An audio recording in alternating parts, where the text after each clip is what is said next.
समन्दहासां स्फुरदिन्दीवरलोचनाभिरामाम् अरविन्दसमानसुन्दरास्याम् अरविन्दासनसुन्दरीमुपासे परमपदविजेत्रे नैव सद्वंशभूतिः मतिरपि नवयो वा सद्गुरुः किन्त्विहैकः इति कथयितुमीशः संसदस्तम्भमध्यात् गुरु गुरु गुरु शब्दं व्याहरन्नाविरासीत्। आज नरहर गुरु वैदिकाश्रम या संस्थेमध्ये कैलासवासी वेदाचार्य नरहर गुरु यांच्या स्मृतिप्रित्यर्थ व्याख्यान देण्याची संधी संस्थेनं मला दिली। त्याबद्दल प्रथम संस्थेच्या सर्व विश्वस्तांचे आणि त्यांच्याशी परिचय करून देणारे वेदमूर्ती रितेशजी यांना मी पहिल्यांदा मनपूर्वक धन्यवाद देते। मी जो विषय निवडलेला आहे तो आहे भारतीय संस्कृतीचे मूलस्रोत म्हणजे वेद। आपल्याला माहित आहे की वेद हे हजारो वर्ष चालत आलेलं आणि मौखिक परंपरेनं जपलेलं असं एक वाङ्मय आहे। जगातली जी काही प्राचीन संस्कृती आहेत त्यातली महत्वाची असणारी जी भारतीय संस्कृती त्याचा मूलाधार ग्रंथ म्हणून वेदाकडे पाहिलं जातं। आज युनेस्को सारख्या जागतिक संघटनेनं देखील वेदाला जागतिक वारसा म्हणून मोलाचं स्थान दिलेलं आपल्याला दिसून येतं।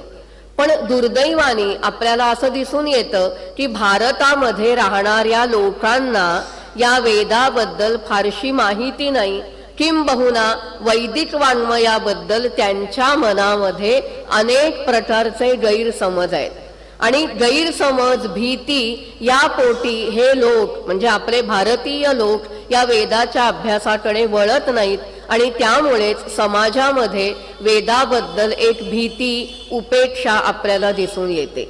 मुळामध्ये वेद हे असे काहीही अवघड ग्रंथ नाहीत। इतिहास आणि पुराण यांच्यामधल्या ज्या अनेक संकल्पना, अनेक कथा, अनेक आख्यायिका आपल्याला ज्या दिसतात त्याचं मूळ आपल्याला या वैदिक वाङ्मयामध्ये दिसतं।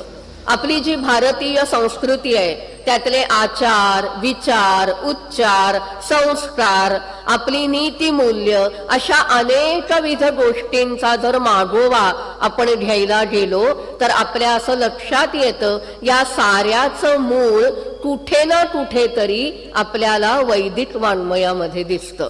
म्हणजे अगदी प्रवृत्तीवादापासून निवृत्तीवादापर्यंत, ब्रह्मचर्याश्रमापासून संन्यासाश्रमापर्यंत 16 संस्कार या सर्व आयामांना स्पर्श करणारं जर कुठलं वाङ्मय असेल तर ते एकमेव वाङ्मय म्हणजे वैदिक वाङ्मय आहे। वैदिक वाङ्मय हे त्रिकालातीत असं वाङ्मय आहे। तैत्तिरीय ब्राह्मण नावाच्या ग्रंथामध्ये एक वाक्य आपल्याला आढळतं, अनंतावै वेदाः, म्हणजे वेद हे अनंत आहे। मग इथे अनंत हा शब्द केवळ त्याची व्याप्ती या अर्थाने नाही तर स्थल काल याच्या मर्यादा ओलांडून राहणार जे अक्षर वाङ्मय म्हणजे ते वेद आहेत।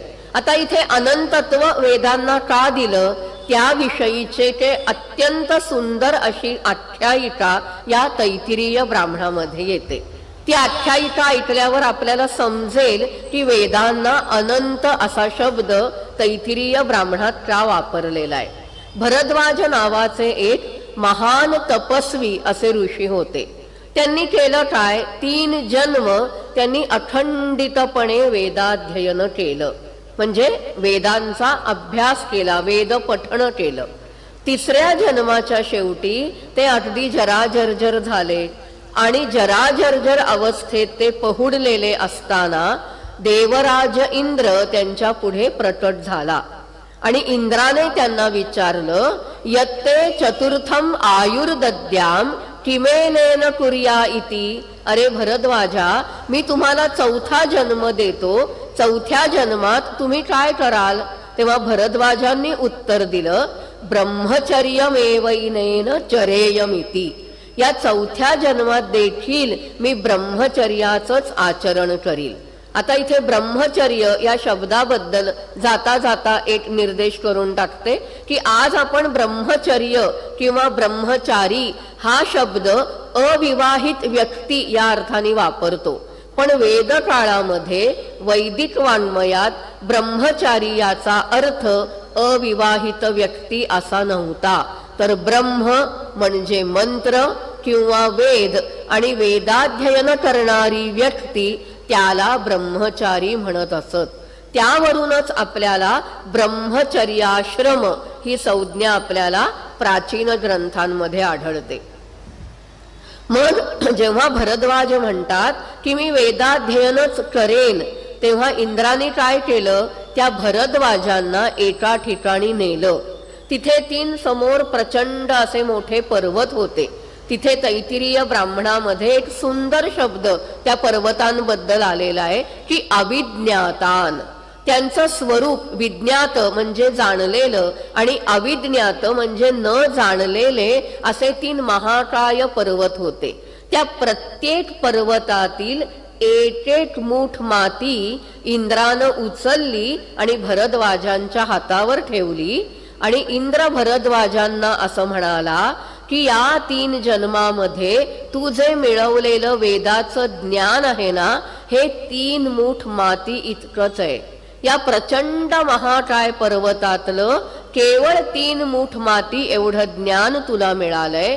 त्यामुळे कितीही जन्म तू घेतलेस तरी देखील या संपूर्ण वेदराशीचं आकलन होणं तुला शक्य नाही.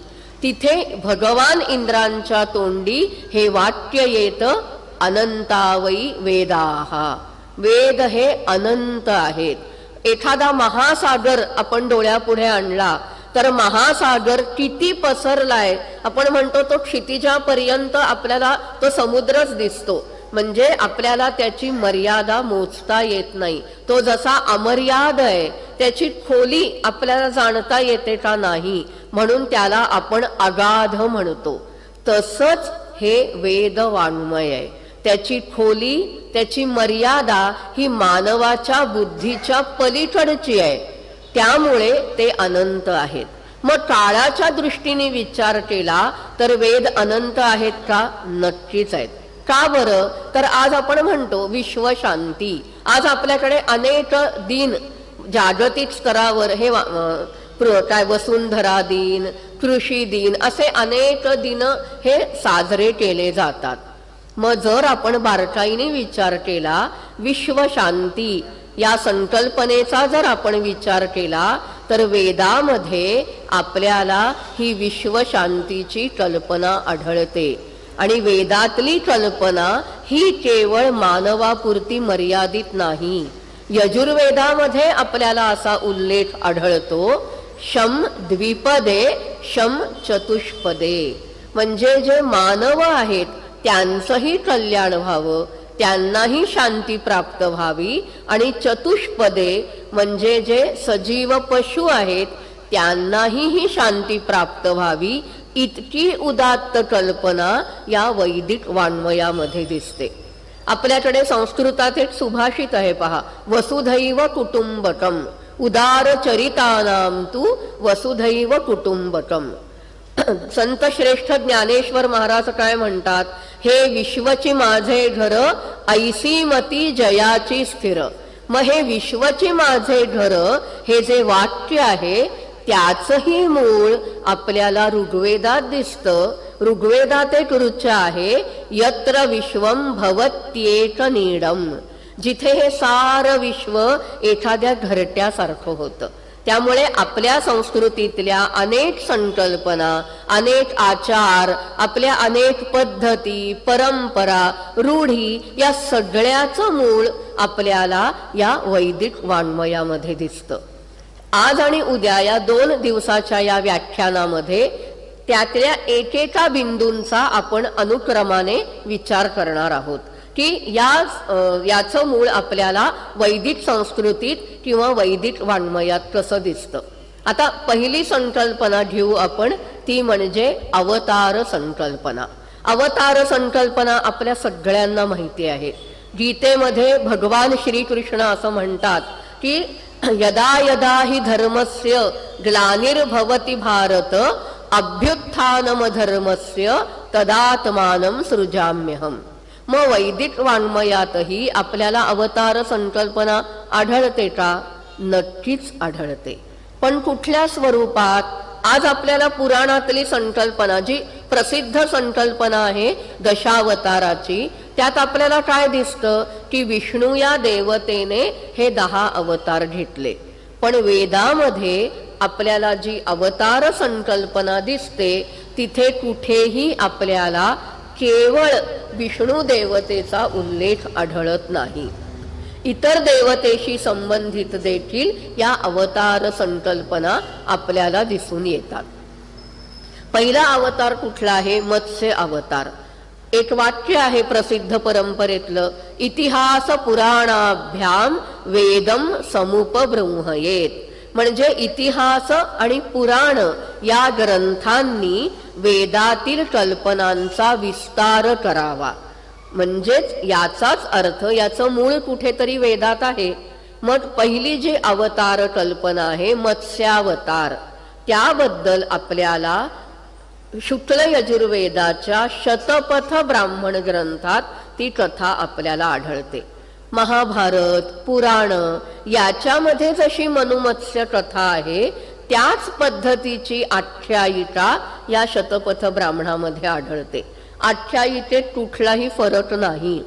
फरक केवळ एकाच ठिकाणी दिसतो, तो म्हणजे पुराणामध्ये किंवा महाभारतातल्या कथेमध्ये तो मत्स्य मनुला असं म्हणतो की सप्तर्षी आणि सर्व औषधी वनस्पती धान्य यांची बीज त्या बोटीमध्ये घाल आणि मग माझ्याकडे ये.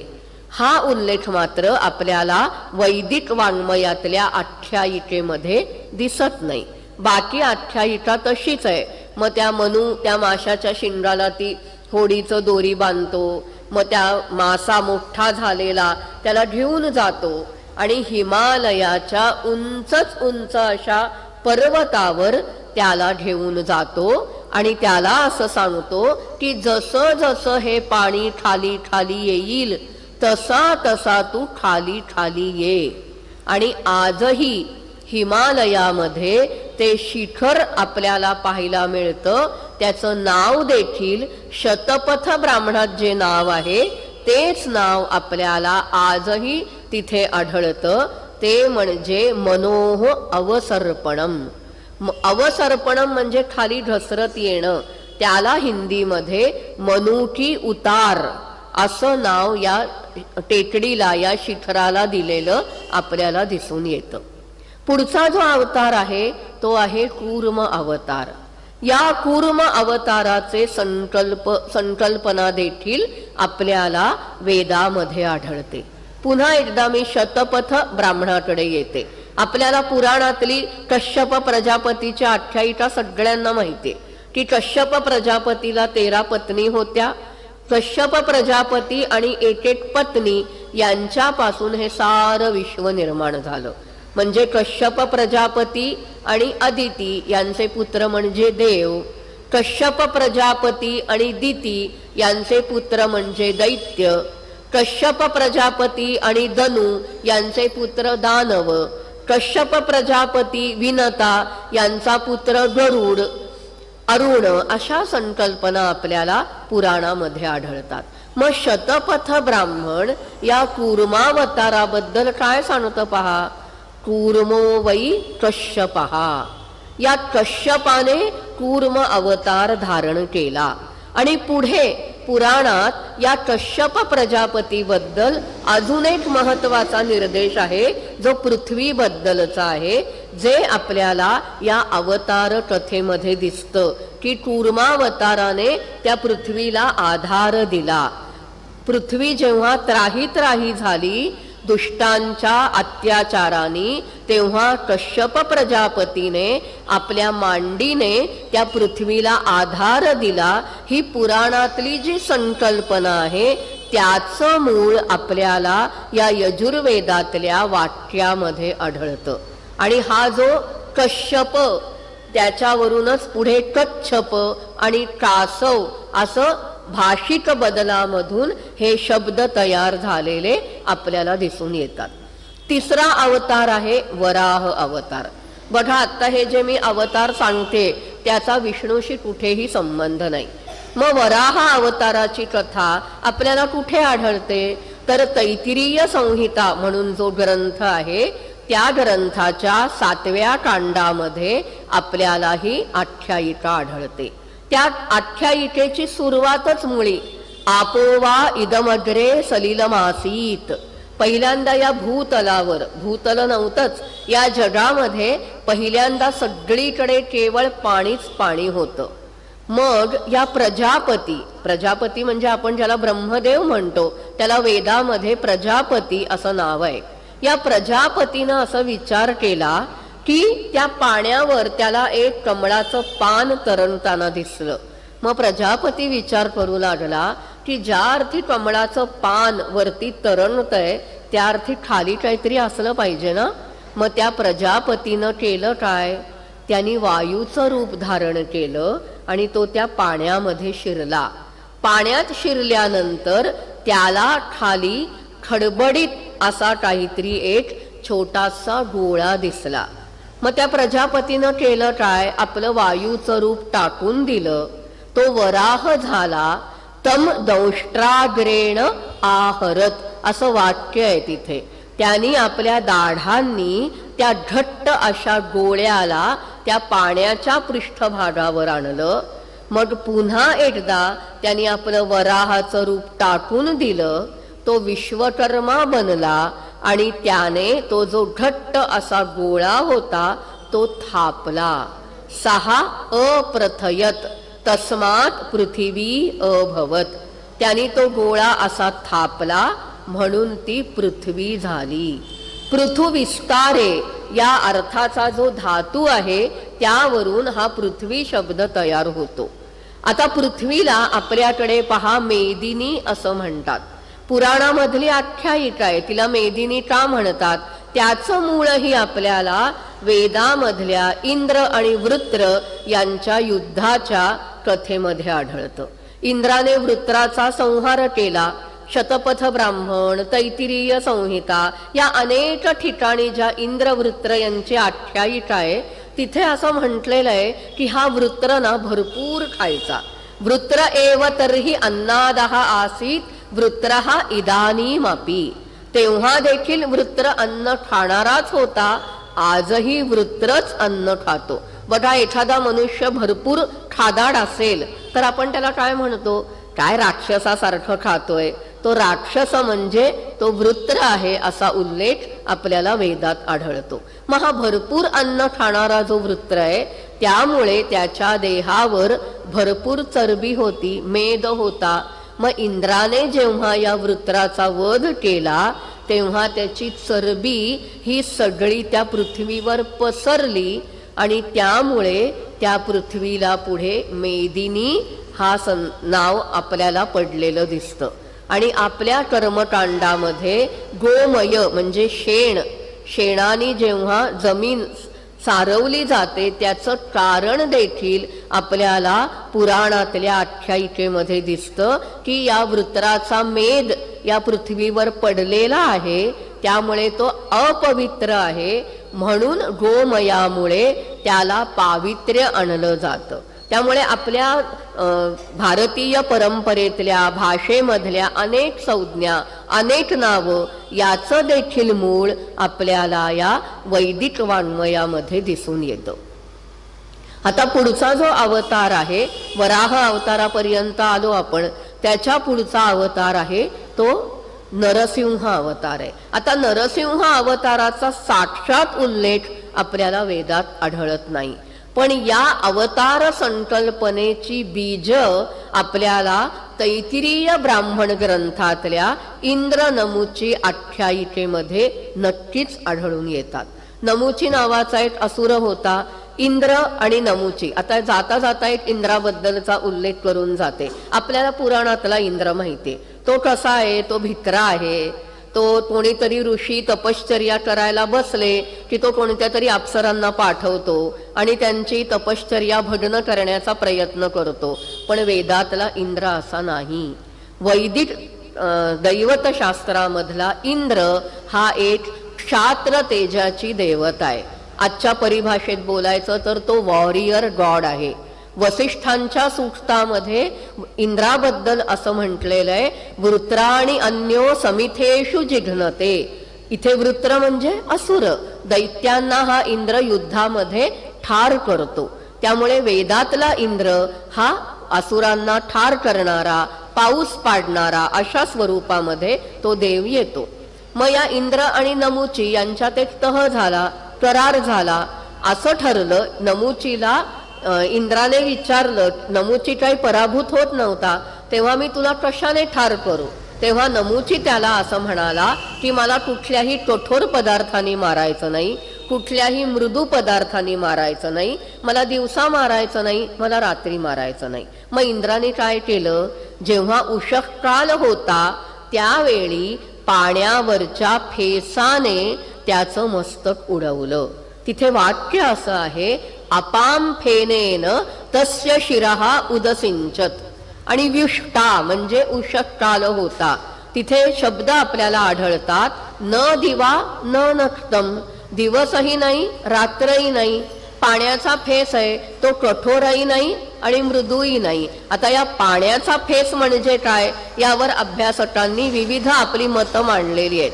काहींच्या मते जे शेवाळ उगवतं त्यालाच पाण्याचा फेस असं म्हणतात. त्या अभ्यासकांच्या विचाराच्या भिन्नतेत आपण जायला नको, पण मूळ आपल्याला असं दिसतं की पुढे विकसित झालेली जी नरसिंह अवताराची आख्यायिका आहे त्याची बीज आपल्याला तैत्तिरीय ब्राह्मण ग्रंथातल्या या इंद्र नमुची आख्यायिकेमध्ये निश्चितपणे दिसून येतात.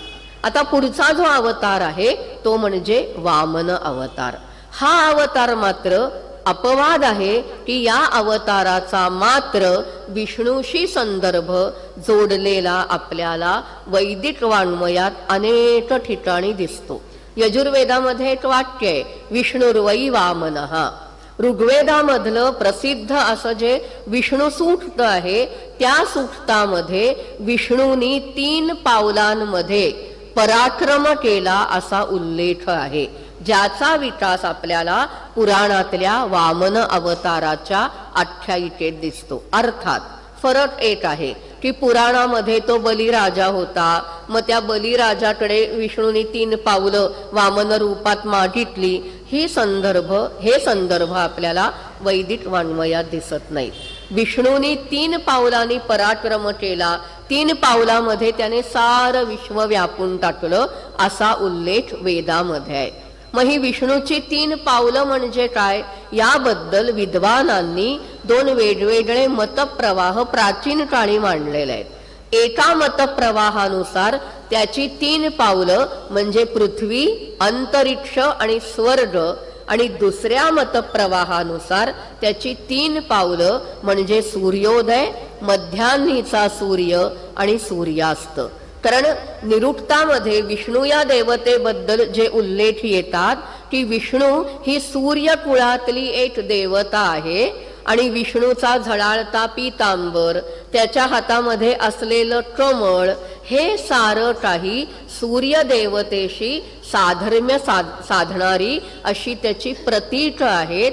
आणि त्यामुळे विष्णूचा पराक्रम म्हणजेच त्यांनी या 3 सूर्योदय, मध्यान्हीचा सूर्य आणि सूर्यास्त यावेळी त्याची किरणं जे काही स्वर्गाला व्यापून टाकतात, जगाला व्यापून टाकतात, तो पराक्रम अशी संकल्पना आपल्याला या संदर्भामध्ये ऋग्वेदामध्ये आढळते. त्यामुळे अवतार संकल्पना ही जी आपल्या हिंदू धर्मातली, हिंदू संस्कृतीतली एक महत्वाची कल्पना आहे, त्याची बीज आपल्याला या वैदिक वाङ्मयामध्ये अशा प्रकारे आढळतात. त्याच्या पुढच्या आता बिंदूकडे आपण वळणार आहोत. बघा, आपल्याकडे आश्रम व्यवस्था आहे, ब्रह्मचर्य, गृहस्थ, वानप्रस्थ आणि संन्यास. मग प्रत्येक आश्रमातल्यांनी काय काय करावं त्यांची कर्म कोणती आहेत, त्यांचे अधिकार कोणते आहेत, या सगळ्याचं विवरण आपल्याला या वैदिक वाङ्मयामध्ये अनेक ठिकाणी आढळतं. आता ब्रह्मचर्य, मगाशी मी ब्रह्मचारी या शब्दाचं विवरण केलं की वेदाध्ययन जो करतो त्याला ब्रह्मचारी असं म्हणतात. त्यामुळे मुंजीनंतर वेदाध्ययनाचा अधिकार त्याला प्राप्त होतो. तिथून हा ब्रह्मचर्याश्रम सुरू होतो. मग या ब्रह्मचर्याश्रमामध्ये गुरुगृही जाऊन त्यानं अध्ययन करणं ही जी संकल्पना आहे त्याचं मूळ देखील आपल्याला वैदिक वाङ्मयामध्ये आढळतं. जर आपण उपनिषदांमध्ये पाहिलं तर अनेक गुरु शिष्यांच्या जोड्या उपनिषद काळामध्ये आपल्याला अतिशय प्रसिद्ध झालेल्या दिसतात. भृगु आणि वरुण यांची जोडी आहे, श्वेतकेतू आरुणी, उद्दालक आरुणी, असे अनेक गुरु शिष्य यांची उदाहरणं आपल्याला उपनिषद ग्रंथांमध्ये आढळतात.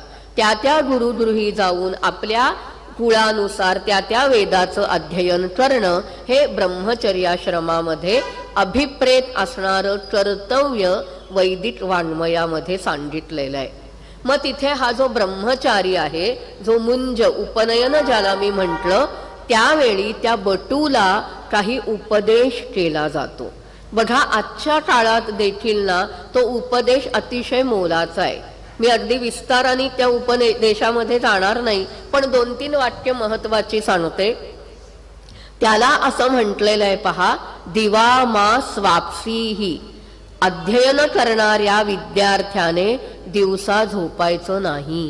कारण दिवसा झोपलं की त्या मुलाला बुद्धिमांद्य होतं. त्यांनी मध खायचा नाही. आता आश्चर्य वाटेल आपल्याला की मध हे तर आयुर्वेदाचं औषध आहे, मग मध का खायचा नाही? बघा मध हा शेवटी मधुर रसाने युक्त आहे.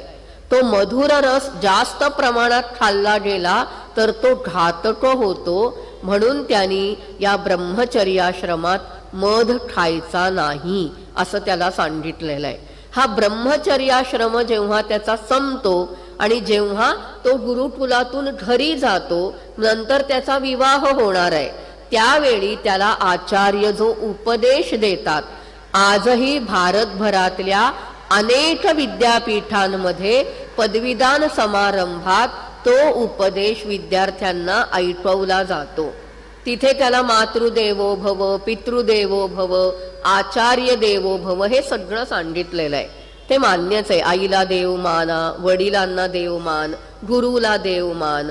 पण तो गृहस्थ झाला तरी त्यांनी अभ्यास सोडायचा नाही.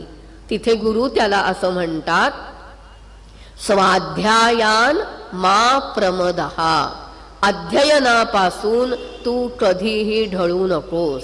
म्हणजे लग्न झालं म्हणजे आता कशाला अभ्यास करायचा आहे, ही धारणा वैदिक काळात मान्य नाही.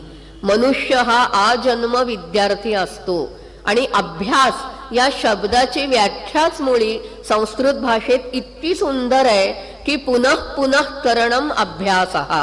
एखादी गोष्ट पुन्हा पुन्हा करणं त्याला अभ्यास म्हणतात.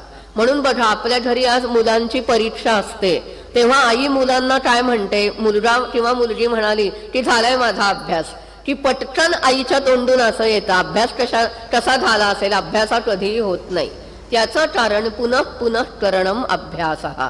आणि एक वचन संस्कृत वाङ्मयात फार प्रसिद्ध आहे, अनभ्यासे विषम विद्या. अभ्यास केला नाही की ती विद्या ही माणसाला विषाप्रमाणे घातक होते.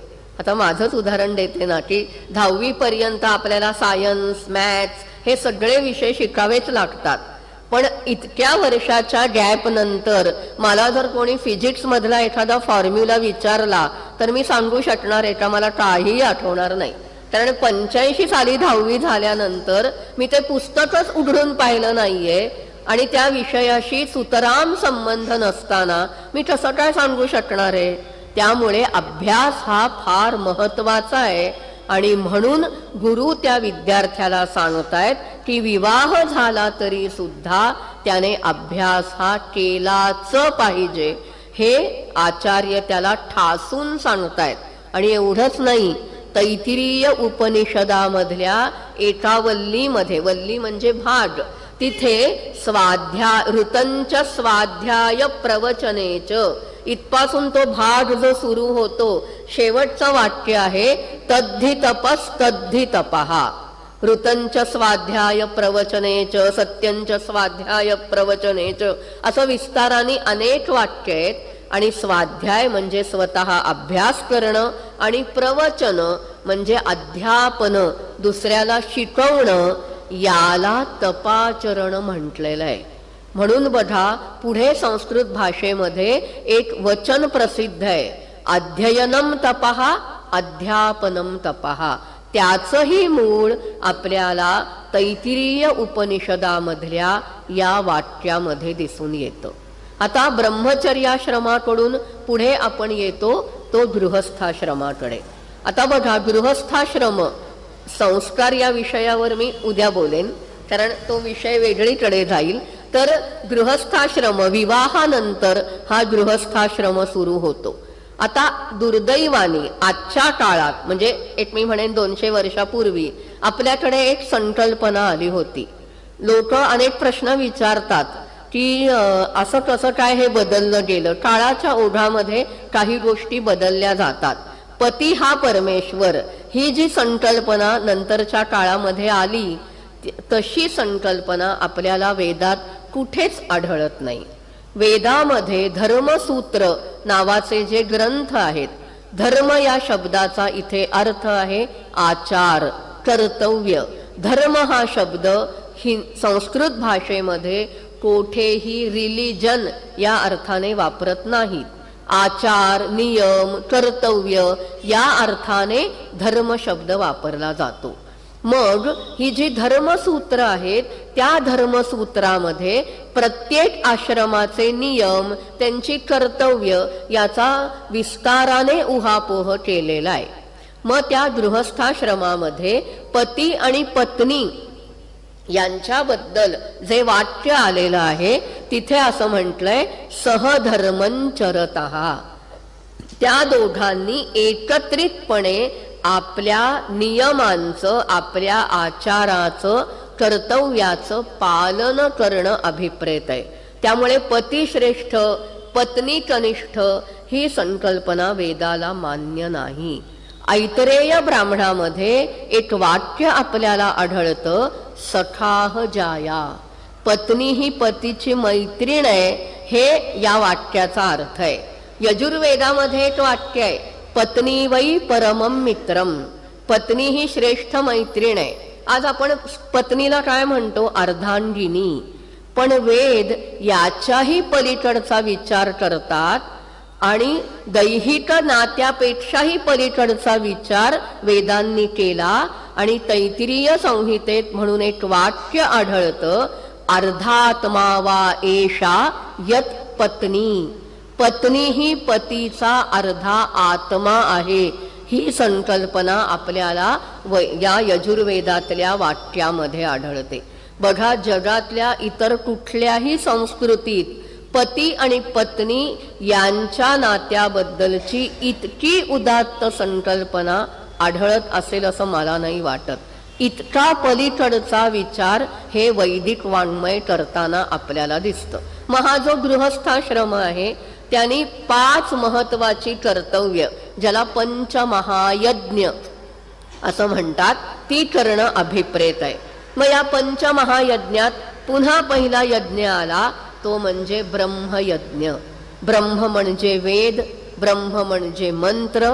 म्हणजेच काय, जे वेदाध्ययन ब्रह्मचर्याश्रमात केलेलं आहे त्या वेदाध्ययनाचा विसर पडू नये म्हणून दररोज त्याचा केलेला अभ्यास, त्याची केलेली उजळणी ही ब्रह्मयज्ञात अभिप्रेत आहे.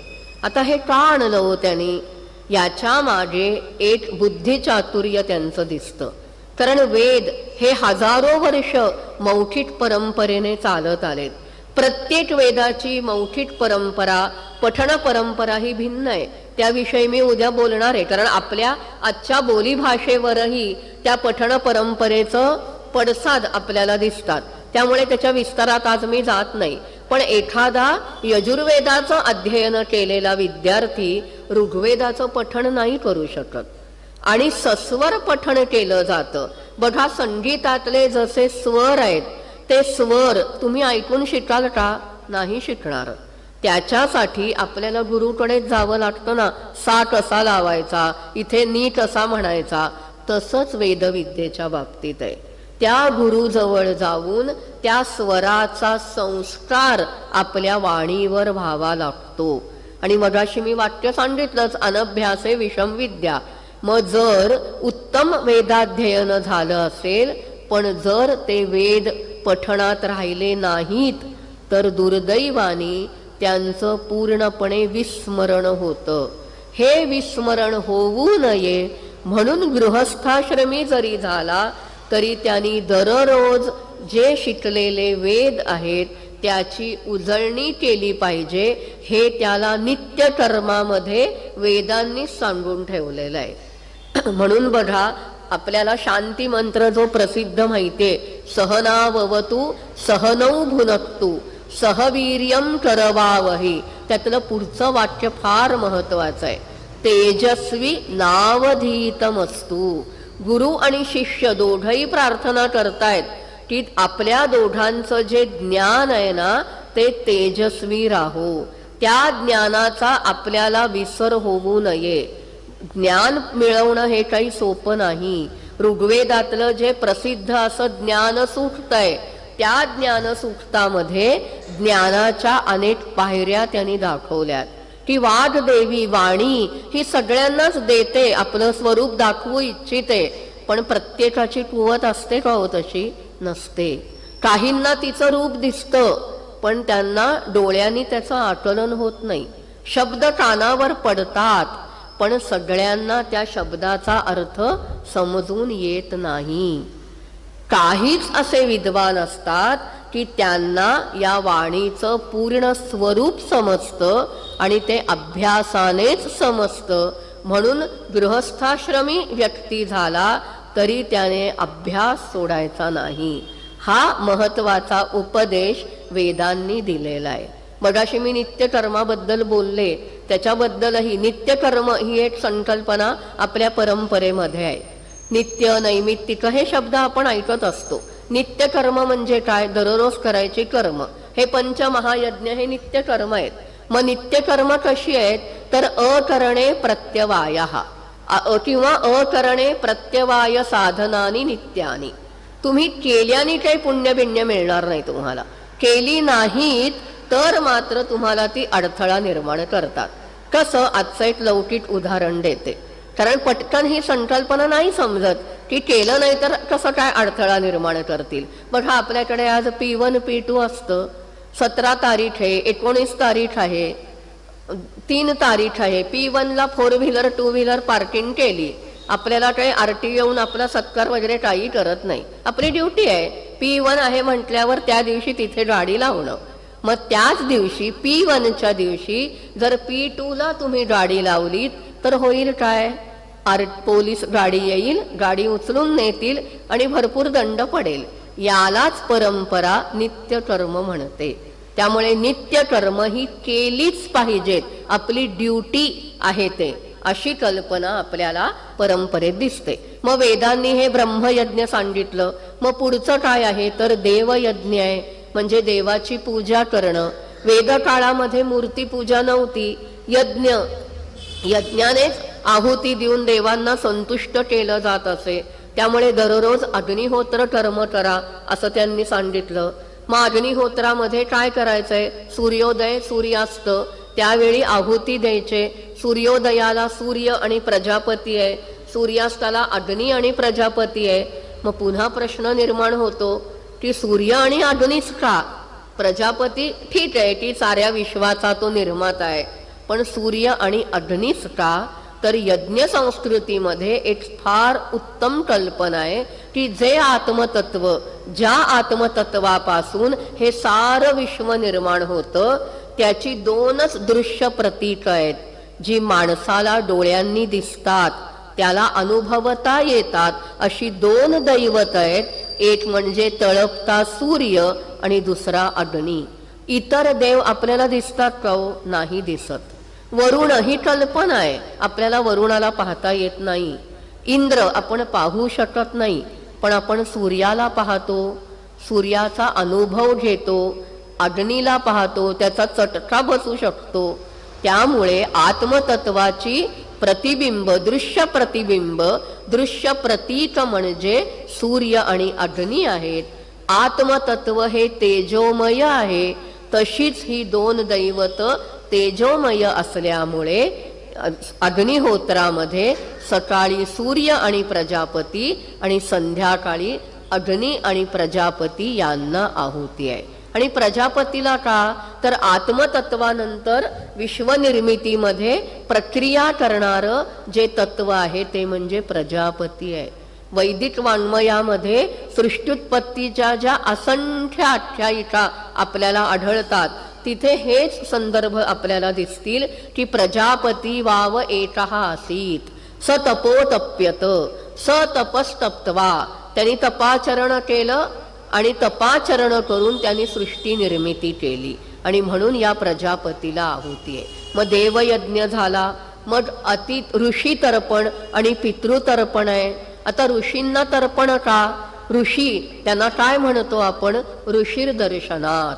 ज्यांना मंत्रांचा साक्षात्कार होतो त्यांना ऋषी असं म्हणतो. बघा, आपल्या भारतीय संस्कृतीचा आणि परंपरेचा जर आपण विचार केला ना तर आपल्या जीवनातली, आपल्या आयुष्यातल्या एक एक कल्पना आपल्याला एकेका ऋषींनी देणगी दिलेल्या आहेत. भरद्वाजांसारखे ऋषी आहेत. ऋग्वेदातल्या 6व्या मंडलामध्ये त्यांचं एक प्रसिद्ध सूक्त आहे. आज आपण गोहत्येवर इतकं बोललं जातं, गोहत्या बंदी केली पाहिजे.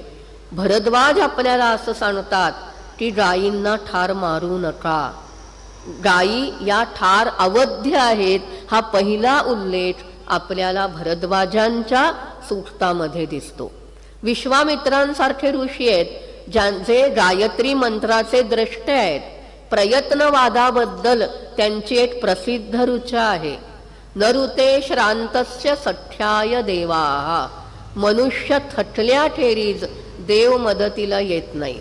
त्यामुळे वेद हे कधीही तुम्हाला दैववादी तत्वज्ञान आपल्याला दाखवताना दिसत नाहीत. वेद हे प्रयत्नवादाचाच हिरिरीने पुरस्कार करतात. जमदग्नींसारखे ऋषी आहेत ज्यांनी श्राद्ध संकल्पना आपल्याकडे अस्तित्वात आणली पितरांच्या मुक्तीसाठी. त्यामुळे प्रत्येक ऋषींनी जसे वेदमंत्र आपल्याला प्राप्त करून दिले त्याचप्रमाणे आपल्या संस्कृतीतल्या एक एक परंपरा त्यांच्यापासून निर्माण झाल्या. त्यामुळे त्यांच्या विषयीची कृतज्ञता म्हणजे ऋषींना करायचं तर्पण आहे. मग पितृतर्पण येतं. आपल्या आई वडील आणि पूर्वजांमुळे आपण या जगात आहोत. आपण जे काही वागतो, आपल्यावर संस्कार आपले आई वडील करतात, आपले पूर्वज करतात, म्हणून त्यांच्याविषयी कृतज्ञता आणि म्हणून पितृतर्पण करायला सांगितलं. मग भूतयज्ञ आला. आपण गोग्रास ठेवतो की नाही आज, काकबली, हे सगळं या भूतयज्ञामध्ये येतं. त्यामुळे हे जे काही पंचमहायज्ञ, अतिथी यज्ञ आहे, अतिथी दारी आलेला जो आहे अतिथी, त्याला रोज जेवायला घालणं हा अतिथी यज्ञ आहे. त्यामुळे या प्रत्येक बाबतीमध्ये आपल्याला एकच गोष्ट दिसून येते आणि ती म्हणजे कृतज्ञता.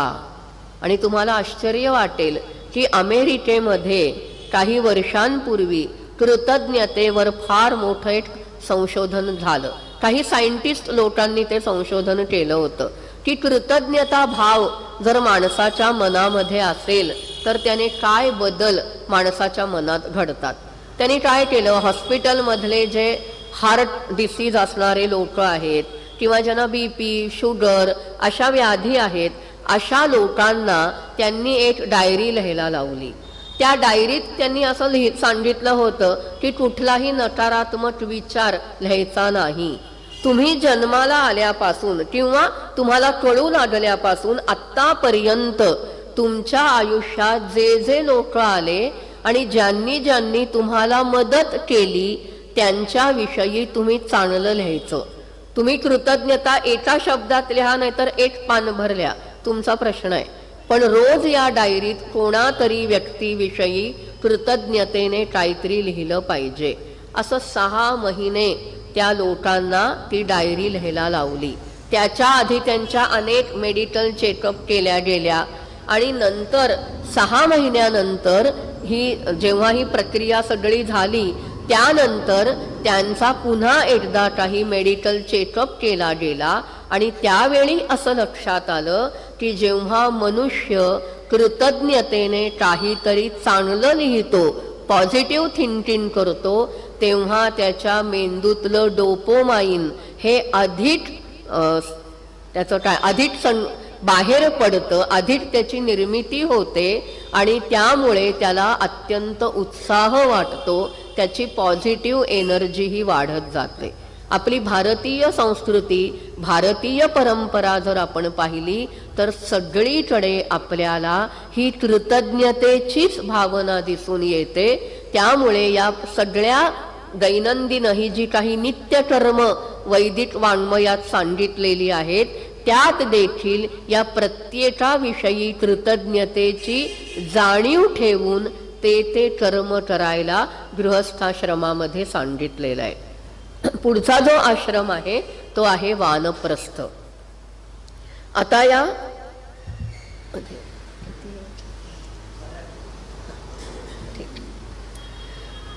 वानप्रस्थ हा जो संस्कार आहे, वानप्रस्थ हा जो आश्रम आहे त्याबद्दलचेही उल्लेख आपल्याला धर्मसूत्रामध्ये आढळतात.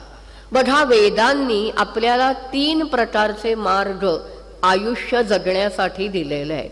वेद हे कसे आहेत तर सायणाचार्य असं म्हणतात की इष्टप्राप्त्यनिष्ट परिहारयोः अलौकिकमुपायम यो ग्रंथो वेदयति स वेदः. इष्टप्राप्ती म्हणजे माणसाला जे काही मिळवायचंय ते मिळवणं आणि अनिष्ट परिहार, वाईट गोष्टींपासून दूर राहणं, त्यांना टाळणं, याचा अलौकिक असा उपाय म्हणजे मानवी बुद्धीच्या पलीकडचा उपाय जो ग्रंथ कळवून देतो, समजावून देतो त्याला वेद म्हणतात. त्यामुळे कर्म, उपासना आणि ज्ञान हे 3 मार्ग वेदांनी आपल्याला दिलेले आहेत. मानवी कल्याणासाठी कर्ममार्ग सांगितला, ज्याचं आचरण संहिता आणि ब्राह्मण या ग्रंथानुसार केलं जातं. आरण्यक हे ग्रंथ आहेत ज्याच्यामध्ये उपासना मार्ग सांगितला. आपण ऐकतो पहा, स्वातंत्र्यवीर सावरकर यांनी घरामध्ये आरण्यक वाचली आणि त्यांच्या घराचं आरण्य झालं. याचं कारण असं आहे की कर्मकांडापासून निवृत्ती आणि ज्ञानकांडाकडे प्रवृत्ती म्हणजे कर्म आणि ज्ञान यांच्यातला दुवा म्हणजे हे आरण्यक ग्रंथ आहे. आणि चौथा जो शेवटचा वेदाचा भाग आहे तो म्हणजे उपनिषद, ज्याच्यामध्ये निठळ असं ज्ञानकांड आहे. त्यामुळे हा जो वानप्रस्थ आश्रम आहे त्या वानप्रस्थ आश्रमामध्ये अनेक प्रकारच्या उपासना करायला वेदांनी सांगितल्यात. मग वानप्रस्थ आपण म्हणतो पहा, प्रस्थान ठेवणे, तिथे हाच धातू आहे, प्र उपसर्ग स्था धातू. प्रस्थान ठेवणे म्हणजे काय? निघण्याची तयारी करणे. मग वानप्रस्थ म्हणजे वनामध्ये जाऊन राहणं, म्हणजेच काय? आजच्या परिभाषेत निवृत्तीचं जीवन. म्हणजे संसारामध्ये रममाण व्हायचं नाही, मुलाबाळांवर संसाराची सगळी जबाबदारी टाकून देऊन त्याने अरण्यात जाऊन राहायचंय. जवळच्या वनात, फार दूरवर अगदी निबिड अरण्यात जावं अभिप्रेत नाहीये, पण गावाबाहेर अरण्यामध्ये जाऊन राहून तिथे उपासना करणं हे या वानप्रस्थ आश्रमाचं कर्तव्य सांगितलेलं आहे. आता याचं कारण काय पहा, पुन्हा एकदा थोडं आपल्या या परंपरेकडे येते. कर्म, उपासना आणि ज्ञान. आपली भारतीय संस्कृती काय मानते की प्रत्येक मनुष्याला मोक्षाचा अधिकार आहे. प्रत्येकाला जायचंय कुठे? अंतिम गंतव्य त्याचं मोक्ष आहे. मग कोणी योग मार्गाने मोक्ष मिळवेल, कोणी भक्ती योगाने मोक्ष मिळवेल, कोणी संन्यासाचं आचरण करेल, पण प्रत्येकाला तिथपर्यंत जायचंच आहे. मग ते जाण्यासाठी पहिल्यांदा सांगितला कर्ममार्ग, म्हणजे वेदकाळातले यज्ञ इत्यादी क्रिया, नित्य नैमित्तिक प्रायश्चित्त उपासना. आता ही कर्म कशासाठी करायची, तर वेदांत तत्वज्ञान आपल्याला असं सांगतं की चित्तशुद्धीसाठी ही कर्म करायची आहेत. आता कर्माने चित्तशुद्धी कशी होईल? मी संध्या करते, यज्ञ करते. आता यज्ञ ही संकल्पनाच वेदातली इतकी विशाल कल्पना आहे की यज्ञ म्हणजे काय, तर त्यागमय कर्म म्हणजे यज्ञ.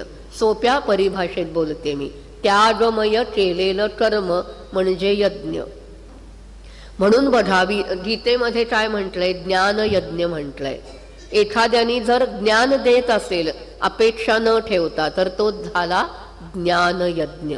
असे अनेक प्रकारचे यज्ञाचे भेद सांगितलेले आहेत. अगदी आपण श्रौत याचा विचार केला तर प्रत्येक आहुती दिल्यानंतर त्या यजमानाने त्याग मंत्र उच्चारायचा आहे. प्रत्येक आहुतीनंतर अग्नीला आहुती दिली, अग्नये स्वाहा, अग्नय इदन्न मम, इदन्न मम हे म्हणून जे काही कर्म केलं जातं तो म्हणजे यज्ञ आहे. त्यामुळे आपलेपणा किंवा हे माझं आहे ही भावना न ठेवता जे कर्म केलं जातं त्या यज्ञाने त्या कर्माने चित्तशुद्धी होते.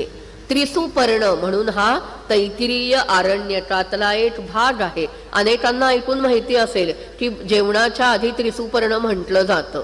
परंपरा असं मानते की त्रिसुपर्ण म्हटलं की अन्न पचतं.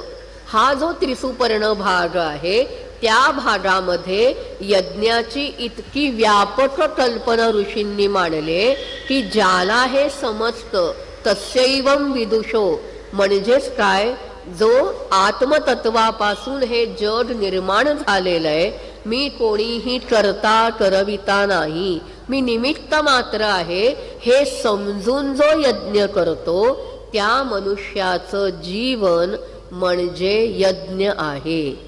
तिथे असं म्हणतात शरीरम इधमम, शरीर जे काही आहे ते नंतर अग्नीत जाणारच आहे. त्यामुळे हे शरीर म्हणजे एक समिधा आहे. आणि मृत्यू म्हणजे यज्ञातलं पवित्र स्नान म्हणजे अवभृत आहे. त्यामुळे चित्तशुद्धीसाठी ही कर्ममार्ग सांगितला. त्या कर्मानंतर आल्या उपासना.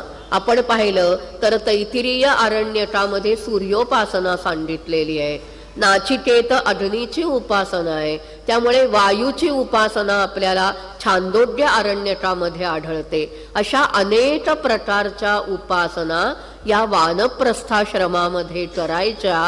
आणि त्याचा परिपाक म्हणजे पुढे जेव्हा तो व्यक्ती संन्यास घेईल तेव्हा आत्मज्ञान प्राप्त करणं हे त्याला सुलभ होतं.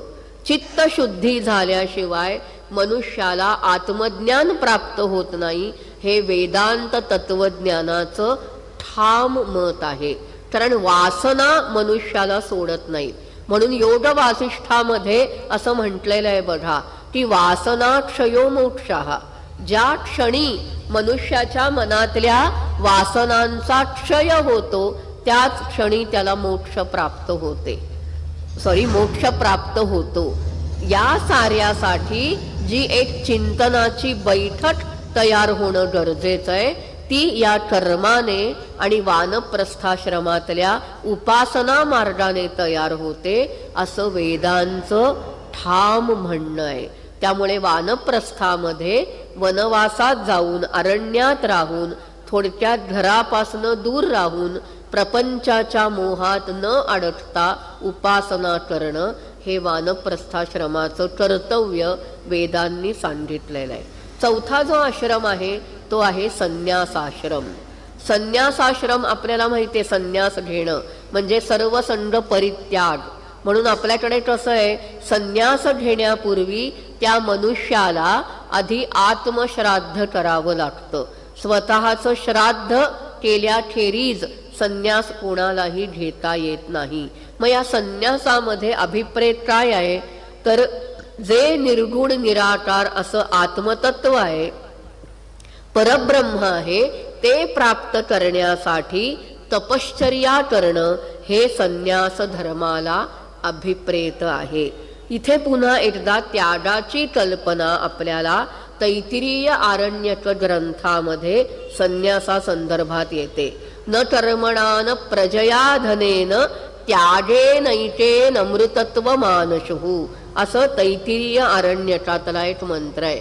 त्याग केल्यानी, संन्यास म्हणजे सर्व संग परित्याग म्हणतो ना आपण, त्यामुळे संन्यासाश्रमामध्ये सर्व मोहाचा त्याग करून आत्मतत्वाची प्राप्ती करून घेणं हा संन्यासाश्रम आहे. त्यामुळे आपल्याला धर्मसूत्रामध्ये असे संदर्भ आढळतात. पुढेही त्याचा विवरण मनुस्मृती, याज्ञवल्क्य स्मृती अशा अनेक ग्रंथांनी केलेलं आहे की संन्याशाने एका जागी 3 दिवसापेक्षा जास्त दिवस राहायचं नाही, त्यांनी एकदाच जेवण घ्यायचं. बघा धर्मसूत्रात एक संदर्भ आपल्याला आढळतो की संन्यासाश्रम मनुष्याचं जीवन शतायुर्वै पुरुषः असं एक यजुर्वेदात वाक्य आहे. पहिलं लहान वय ब्रह्मचर्याश्रमात आहे. ब्रह्मचर्याश्रमात असताना त्यांनी यथेच्छ कितीही खाल्लं तरी चालेल. लहान वय आहे, मनुष्य खेळतो, भरपूर कष्ट करतो, अभ्यास करतो. तरुण वय आहे, लहान वय आहे, त्यामुळे अन्न पचतं. त्यामुळे ब्रह्मचर्याश्रमात त्याने कितीही घास खावे. गृहस्थाश्रमामध्ये त्यांनी 64च घास खावेत असा उल्लेख धर्मसूत्रकार करतात. वानप्रस्थामध्ये त्यांनी 36च घास खायचेत, म्हणजे सकाळी 18 रात्री 18, आणि तो संन्याशी झाल्यानंतर त्यांनी 16च घास अन्न खायचंय, म्हणजे सकाळी 8 घास रात्री 8 घास. इथे सुद्धा बघा आपल्याला असं दिसतं की वयानुसार मनुष्याची पचनक्रिया ही शिथिल होते. संन्यास जर का 70 नंतर घेतला तर त्याची पचनशक्ती ही कमी होते आणि म्हणून त्याला कमी अन्न त्याने घेतलं पाहिजे असा नियमच या संन्यासाश्रमाबद्दल धर्मसूत्रामध्ये केलेला दिसतो. हीच संकल्पना आपल्याला श्रौत यज्ञातल्या ऋत्विजांच्या बाबतीतही दिसते.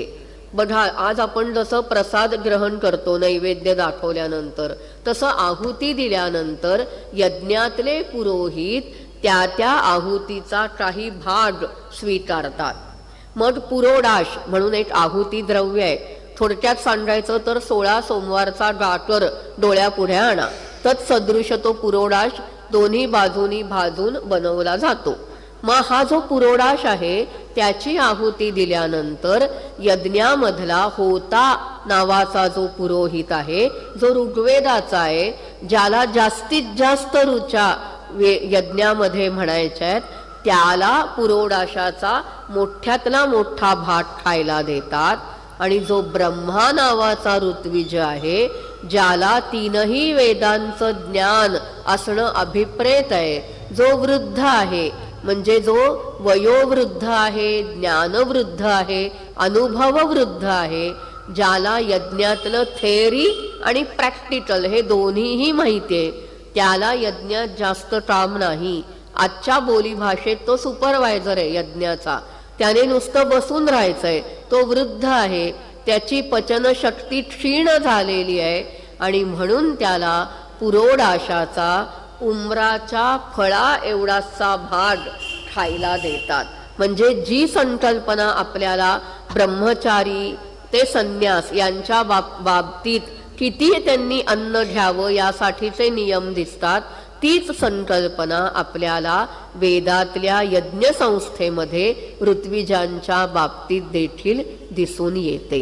आणि हे जे 4 ग्रंथ आहेत ना वेदांचे, संहिता, ब्राह्मण, आरण्यक आणि उपनिषद, या प्रत्येक ग्रंथाचा या एकेका आश्रमाशी संबंध आहे.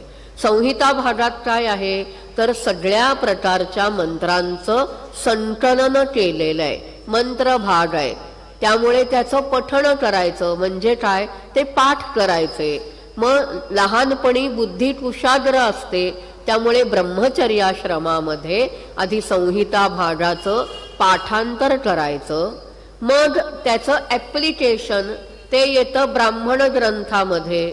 म्हणजेच काय, आता एखादं जर आपण सूक्त निवडलं, आता उदाहरणार्थ विवाह सूक्तातली एक ऋचा आहे, त्या विवाह सूक्तातल्या ऋचेचा उपयोग विवाह संस्कारामध्ये कसा केला जातो, कुठे करतात, याचं विवरण आपल्याला या ब्राह्मण ग्रंथात दिसतं. त्यामुळे मंत्राचा कर्मामध्ये वापर हा ब्राह्मण ग्रंथात आहे. त्यामुळे गृहस्थाश्रमी लोकांनी हे कर्मकांड करायचं असल्याने गृहस्थाश्रम आणि ब्राह्मण ग्रंथ यांचा एक जवळचा संबंध आहे. मग पुढे आली आरण्यक. मगाशी मी सांगितलं कर्मापासून निवृत्ती, ज्ञानाकडे प्रवृत्ती, अनेक उपासनांचं विवरण, आणि त्यामुळे आरण्यक ग्रंथ आणि वानप्रस्थ यांचा एक जवळचा संबंध आपल्याला दिसून येतो. आणि शेवटचे ग्रंथ म्हणजे उपनिषद, ज्यालाच आपण वेदांत असं म्हणतो. त्याला वेदांत का म्हणतात, तर तो वेदाचा शेवटचा भाग आहे, म्हणून वेदानाम अंतः, म्हणून त्याला वेदांत असं आपण म्हणतो. मग त्याला उपनिषद असा शब्द का वापरला, तर उप नि आणि त सद, सद म्हणजे बसणे, उप आणि नि असे दोन उपसर्ग जोडलेत. उप म्हणजे जवळ आणि नि म्हणजे इथे अत्यंत नम्रतेने गुरुच्या जवळ बसून जे आत्मज्ञान विद्यार्थ्याला प्राप्त होतं, त्या शिष्याला मिळतं, त्याला उपनिषद असं म्हणतात. आणि म्हणून संन्यासाश्रम आणि उपनिषद यांचा एक जवळचा संबंध आपल्याला दिसून येतो.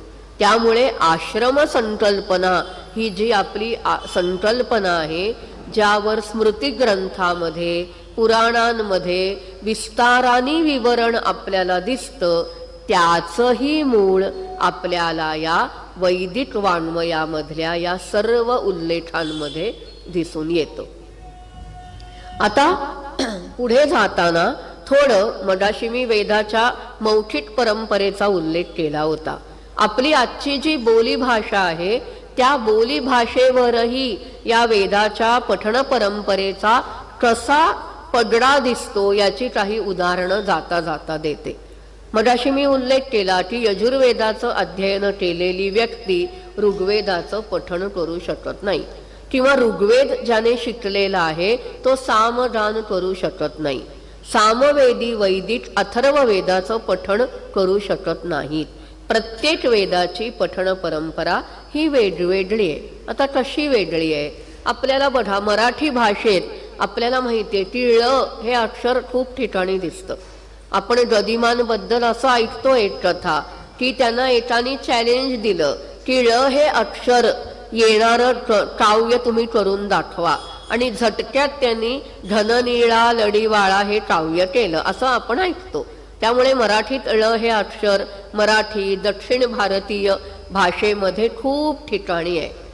पण जर आपण आज संस्कृत भाषेमध्ये म्हणजे क्लासिकल संस्कृत लिटरेचर, अभिजात संस्कृत वाङ्मय, त्यात आपण पाहायला गेलो तर ळ हे अक्षर आपल्याला दिसतं का हो?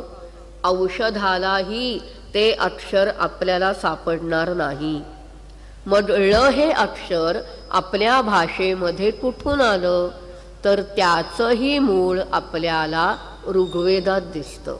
ऋग्वेदामध्ये दोन स्वरांच्या मध्ये जेव्हा ड येतो त्याचा ळ होतो. बघा, इडे असा एक शब्द आहे यजुर्वेदात, तो जेव्हा ऋग्वेदात येतो तेव्हा त्याचा इळे होतो. ऋग्वेदाच्या सुरुवातीचीच ऋचा आहे पहा, अग्निमीळे पुरोहितम, किंवा ढ हे जे अक्षर आहे त्याचा ळ होतो. त्यामुळे यजुर्वेदातलं मीढुषे याचं ऋग्वेदामध्ये मीढुषे असं होतं. मग त्याच्याबद्दल आपल्याला त्या वेदाच्या प्रातिशाख्य ग्रंथामध्ये नियम आढळतो. की अच मध्यस्थ दकारस्य ळकारम बभ्रुचा जगुहू. दोन स्वरांच्या मध्ये येणाऱ्या ड चा ळ होतो. इळे म्हणजे ई आणि ए या दोन स्वरांच्या मध्ये ड आलाय, त्यामुळे त्याचा ळ झाला. मग मराठीत आहे का असं? नक्कीच आहे. आपण बघा, गुड हा संस्कृतातला शब्द आहे. आपल्याकडे आपण काय म्हणतो, गुड खाद्य नैवेद्यम समर्पयामी. तिथे आपल्याला गुड म्हणजे गुळ. मराठीत जेव्हा त्या गुडचा अर्थ झाला गुळ, तेव्हा बरोबर तिथे ड चा ळ झालेला आपल्याला दिसतो. फक्त तिथे ह्रस्व उकाराचा दीर्घ उकार झालेला आहे. आता ह्याच ऋग्वेदात जेव्हा दोन स्वरांच्या मध्ये हा ड येत नाही, तेव्हा त्याचा ळ होत नाही. ऋग्वेदातली सुरुवातीची दुसरीच ऋचा पहा. अग्निपूर्वेभिः ऋषीभिः ईड्यः. तिथे ई आणि य याच्यामध्ये ड आहे, त्यामुळे त्या ड चा ळ होत नाही. आता इडा ही एक देवता आहे किंवा इडा हे एक हवीर द्रव्य आहे, असे उल्लेख आपल्याला वेदात आढळतात. मग या इडा शब्दाचा ऋग्वेदामध्ये इळा होतो. अभिजात संस्कृतामध्ये ळ हे अक्षर नसल्यामुळे या इळाचा पुढे इला झाला. आजही आपल्याकडे इला हे नाव ठेवलं जातं बघा. आणि संस्कृत भाषेमध्ये र आणि ल यांच्यात भेद नाही, असा एक नियम आहे. रलयोर भेदः. त्यामुळे त्या इलाचा इरा झाला. इरा असं रूप झालं आणि पुढे पृथ्वीला इरावती असं नाव प्राप्त झालं. इरा म्हणजे काय तर अन्न, इरा म्हणजे पाणी, आणि त्यामुळे पृथ्वीला इरावती असं म्हणतात.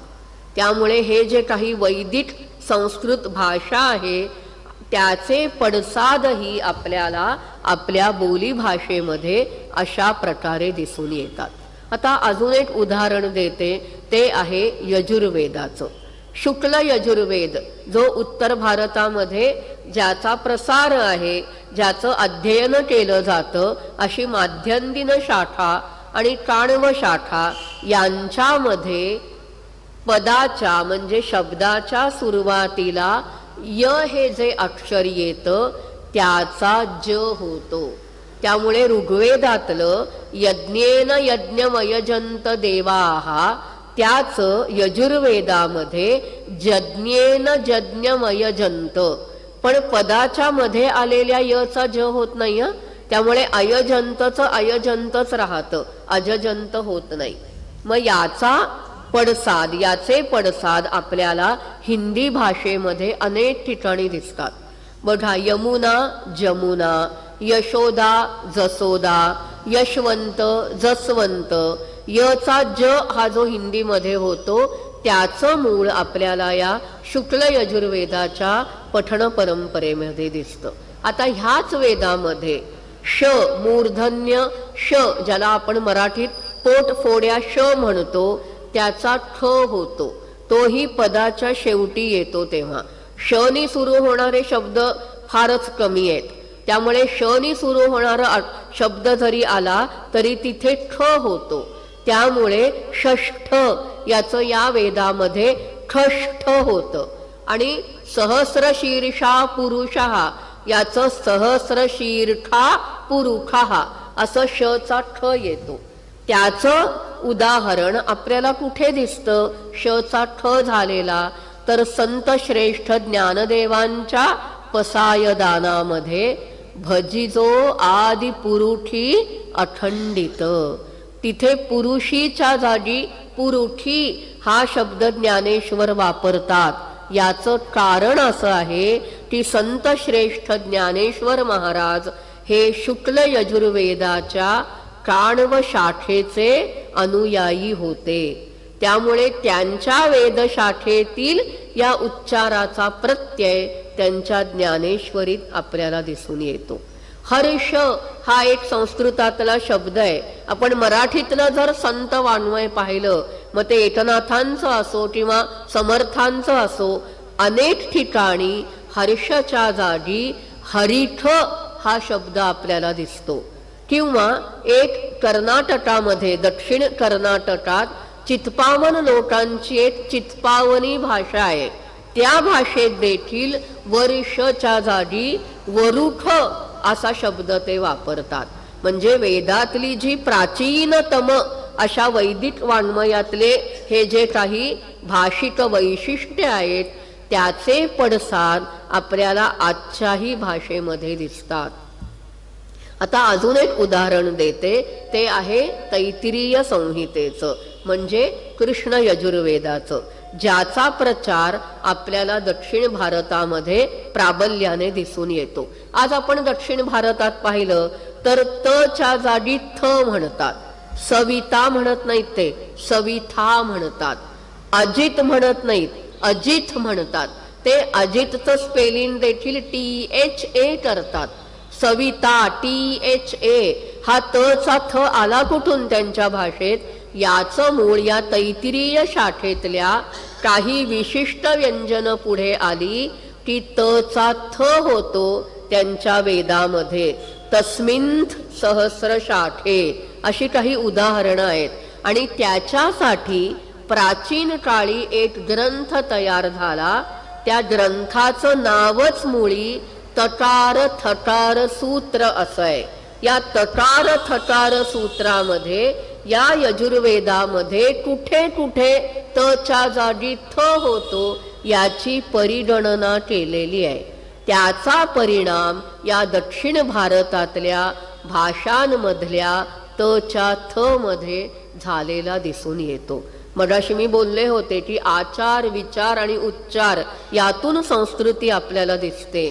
त्यामुळे आपल्या भाषेतले अनेक गोष्टी, त्यातल्या अनेक याचे पडसाद जर आपण शोधू पाहिलं तर त्याचंही मूळ आपल्याला या वैदिक भाषेमधले त्या प्रत्येक वेदाच्या भाषिक वैशिष्ट्यांमध्ये त्याचं प्रतिबिंब आपल्याला पाहायला मिळतं.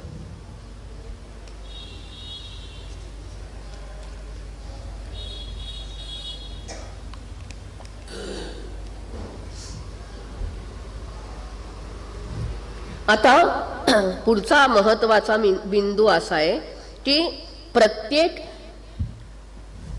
युगामध्ये मानवाने कोणकोणत्या गोष्टीला महत्व द्यावं याचे काही संदर्भ आपल्याला वेदामध्ये सापडतात.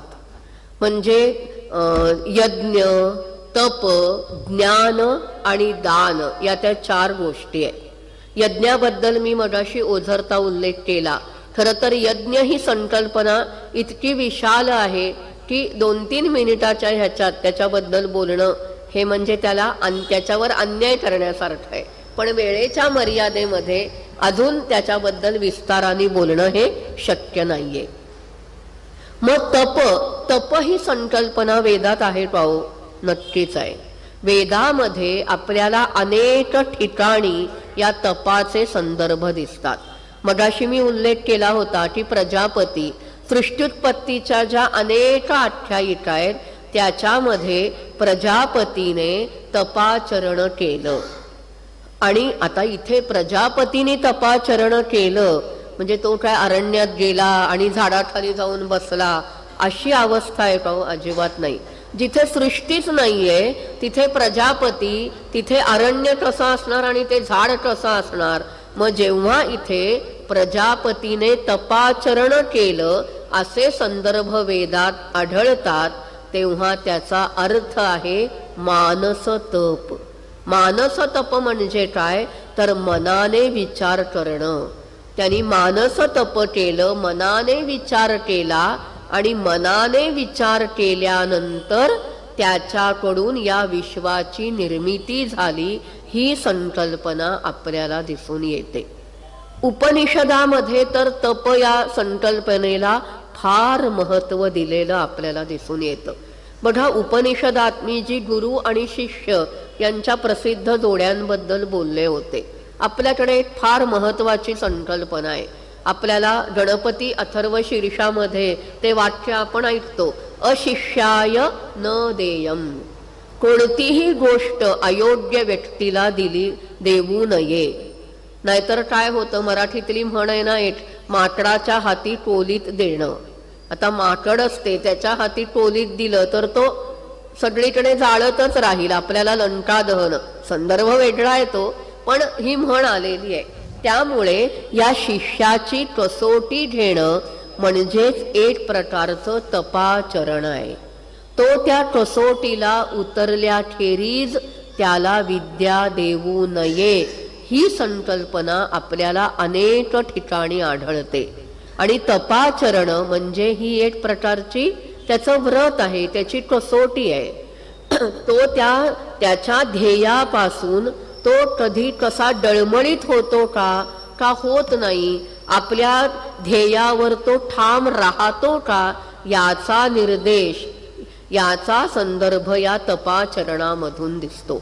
आता भृगू, त्यांच्याकडे भृगू हा वरुणाकडे गेला, आपल्या पित्याकडे. पित्याला तो म्हणाला की मला आत्मज्ञान द्या. आत्मा हा काय अशी वस्तू आहे का की इथे ठेवली वस्तू आणि दाखवली हा आत्मा आहे? ते म्हणाले असं काय तुला आत्मज्ञान मिळणार नाही. तू काय कर, तपाचरण कर. तपसा ब्रह्म विजिज्ञासस्व तपो ब्रह्मेती. तपाचरण कर, तपाचरणाने आत्मज्ञान मिळव. कारण तपाचरण म्हणजेच आत्मज्ञान आहे. असं काही फुकटात मिळत नाही आत्मज्ञान. मग तो अरण्यात गेला, त्यांनी तपाचरण केलं. मग पहिल्यांदा त्याला काय कळलं? अन्नम ब्रह्मेति व्यजानात. अन्न हेच ब्रह्म आहे, पहिली पायरी. परत पित्याकडे आला, पित्याला म्हणाला मला समजलं, अन्न हे ब्रह्म आहे हे मला समजलं. परत वडील म्हणाले तपाचरण कर, तपसा ब्रह्म विजिज्ञासस्व. म्हणजे त्या विद्यार्थ्याला, म्हणजे त्या भृगूला त्या वडिलांनी पुन्हा पुन्हा तपाचरण करायला लावलं. आणि तपाचरणातूनच त्याला समजलं की आनंदो ब्रह्मेति व्यजानात. आनंद हा ब्रह्म आहे ही संकल्पना त्याला समजली कधी? त्याच्या या सततच्या तपाचरणाने. आपल्याला कठोपनिषद हा ग्रंथ माहितीये, यम नचिकेत संवाद.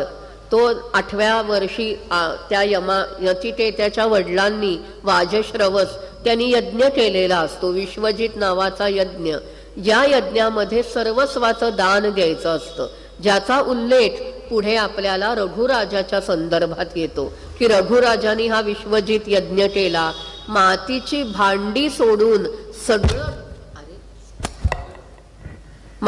भांडी सोडून सर्व काही धन त्यांनी दान देऊन टाकलं. आणि अशाच वेळी तो कौत्स त्या रघुराजाकडे आला दक्षिणा मागायला. तेव्हा त्यांनी कुबेरावर स्वारी केली. ही जी संकल्पना आहे तो यज्ञ या वाजश्रवसनी केला. पण त्यांनी केलं काय तर म्हाताऱ्या झालेल्या गायींचंही दान दिलं. तेव्हा नचिकेताला वाईट वाटलं आणि तो म्हणाला की मला तू देऊन टाक. कुणाला देशील? वडील चिडलेले होते. हा पुन्हा पुन्हा विचारायला लागला की अशा म्हाताऱ्या गायी काय दिल्या, त्यांनी तुम्हाला काही पुण्य मिळणार नाहीये. मग ते चिडले, म्हणाले मृत्युवेत्वादाहा, तुला देऊन टाकलंय मी मृत्यूला. तो यमाच्या दरबारी गेला. यमाच्या जेव्हा तो घरी गेला तेव्हा यम तिथे नव्हता. तो 3 दिवस 3 रात्र यमाच्या दारात राहिला. यम आला, त्यांनी पाहिलं हा एक बटू आपल्या दारात बसलाय. आता म्हणून यमाने त्याला लगेच आत्मज्ञान दिलं का हो? नाही दिलं. त्याची त्यांनी कसोटी घेतली. ह्याला किती निष्ठा आहे. तपाचरण एक निष्ठा आहे, एक व्रत आहे. त्याला खरंच आत्मज्ञान पाहिजे का? त्याला असंख्य प्रलोभन त्या यमाने दिली. मी तुला राज्य देतो, मी तुला धन देतो, हे सारं काही मी देतो, पण तू आत्मज्ञान कशाला पाहिजे तुला? पण नचिकेत आपल्या ध्येयापासून ढळला नाही. आणि जेव्हा तो या यमाच्या कसोटीमध्ये उतरला तेव्हाच त्याला त्यांनी आत्मज्ञान दिलं. म्हणजे तपाचरण ही एक प्रकारची त्या विद्यार्थ्याची परीक्षा असते. आपण पहा, हरितालिका व्रत आपल्याकडे करतात. आजकालच्या तरुण जे काही मुली असतील त्या असं म्हणतात कशाला करायचं हरितालिका व्रत. एकीने मलाच प्रश्न विचारला होता. खरंच म्हणजे काय आता बोलायचं. तिने मला विचारलं की हरितालिका व्रत केलं असं आपण पाहतो की अनेक जणांचे पती जातात मग काय उपयोग हे हरितालीचा व्रत करून, कशाला करायचंय? मी म्हणलं चुकतेस तू. हरितालीचा व्रत हे सौभाग्य याचा अर्थ कायम सवाष्णपण असा काही संस्कृत भाषेमध्ये नाहीये.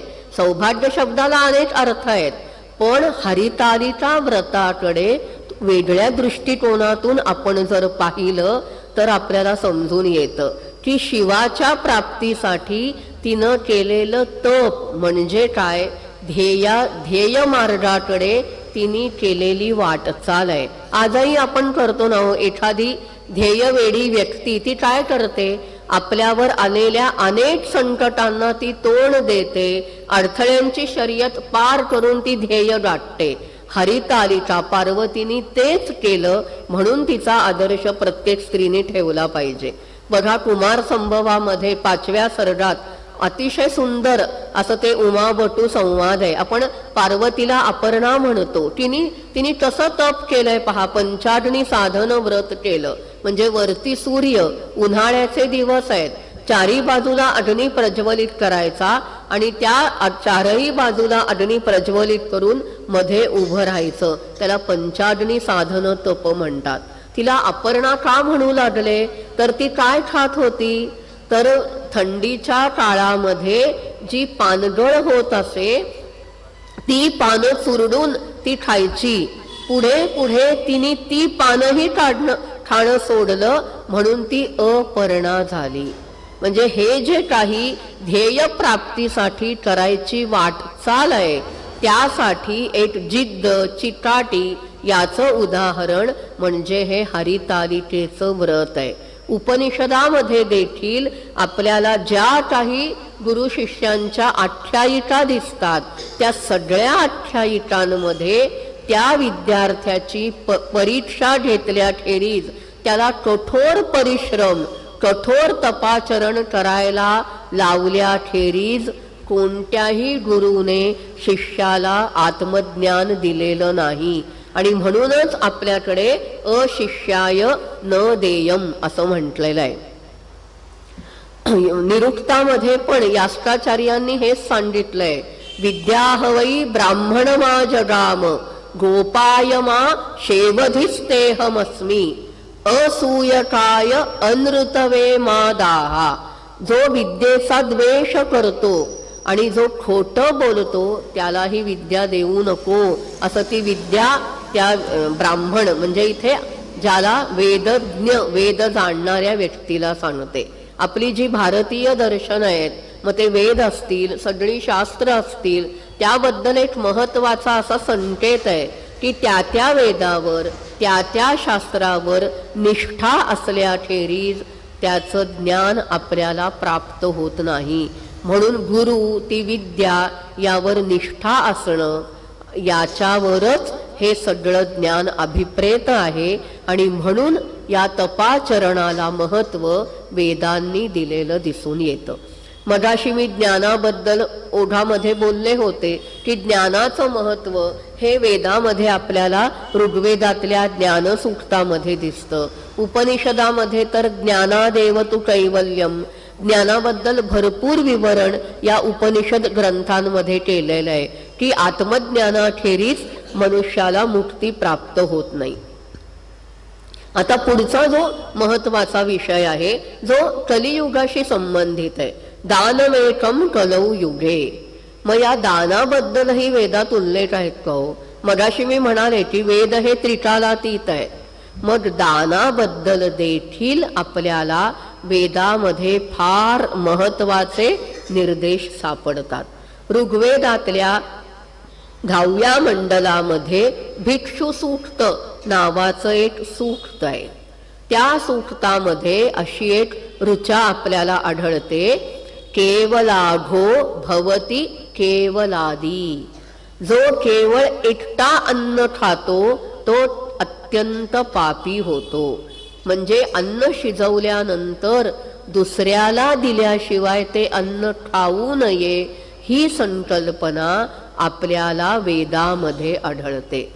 प्रसिद्ध असं जे ईशावास्य उपनिषद आहे, जे शुक्ल यजुर्वेदाचं उपनिषद आहे, 18च मंत्र आहेत, पण आशय आणि तत्वज्ञान यांच्या दृष्टीने अत्यंत महत्वाचं असं ते उपनिषद मानलं जातं. त्यातला जो पहिला मंत्र आहे तो देखील आपल्याला दानाचंच महत्व सांगतो. तो पहिला मंत्र असा आहे, ईशावास्यमिदं सर्वं यत्किंच जगत्याञ्जगत् तेन त्यक्तेन भुञ्जीताः मा गृधः तस्य स्विद्धनम्. बघा, महात्मा गांधी यांनी एका ठिकाणी या मंत्राबद्दल असं लिहिलेलं आहे की या काळाच्या ओघामध्ये वैदिक वाङ्मयातील सगळे वेदमंत्र जरी नष्ट झाले आणि दुर्दैवानी केवळ ईशावास्यातला हा पहिला मंत्र शिल्लक राहिला तरी देखील भारतीय संस्कृती अजरामर राहील. इतकं महत्व या एका मंत्राला आहे. त्या मंत्रात काय सांगितलंय, दुसरी ओळ आपल्यासाठी महत्वाची आहे या संदर्भात. तेन त्यक्तेन भुंजीताः, हे सारं काही ईश्वराचं निवासस्थान आहे. जे काही आहे ते सारं ईश्वराचं निवासस्थान आहे, ईश्वराने व्यापलेलं आहे. त्यामुळे जे काही आपल्याला प्राप्त होईल धन, त्याचा त्यागपूर्वक उपभोग घे. त्यक्तेन भुंजीताः. बघा, पैशाच्या, लक्ष्मीच्या, संपत्तीच्या 3 अवस्था सांगितलेल्या आहेत. दानं भोगो नाशस्तिस्रो गतयो भवन्ति वित्तस्य यो न ददाति न भुंक्ते तस्य तृतीया गतिर्भवति. संपत्तीच्या 3 अवस्था आहेत. एक दान, उपभोग आणि नाश. जो मनुष्य दानही देत नाही, स्वतः उपभोगही घेत नाही, तस्य तृतीया, त्याच्या पैशाची 3री गती होते. म्हणजे काय, त्याचा पैसा नष्ट होतो. त्यामुळे दान द्या आणि मग संपत्तीचा उपभोग घ्या, हे ईशावास्य आपल्याला सांगतं. आणि पुढचं फार महत्वाचं आहे पहा, मा गृधः तस्य स्विद्धनम्. कोणाचंही धन त्याच्यावर झडप घालू नको. बघा, गृध्र हा गृध धातूवरून तयार झालेला आहे शब्द गृध्र. त्याच्यावरूनच मराठीमध्ये गिधाड आलाय. गिधाड काय करतं, घिरट्या घालत असतं. त्याला खाली एखादं काहीतरी जनावर मेलेलं दिसलं, काही दिसलं की एकदम ते झडप घालतं आकाशातनं खाली येऊन.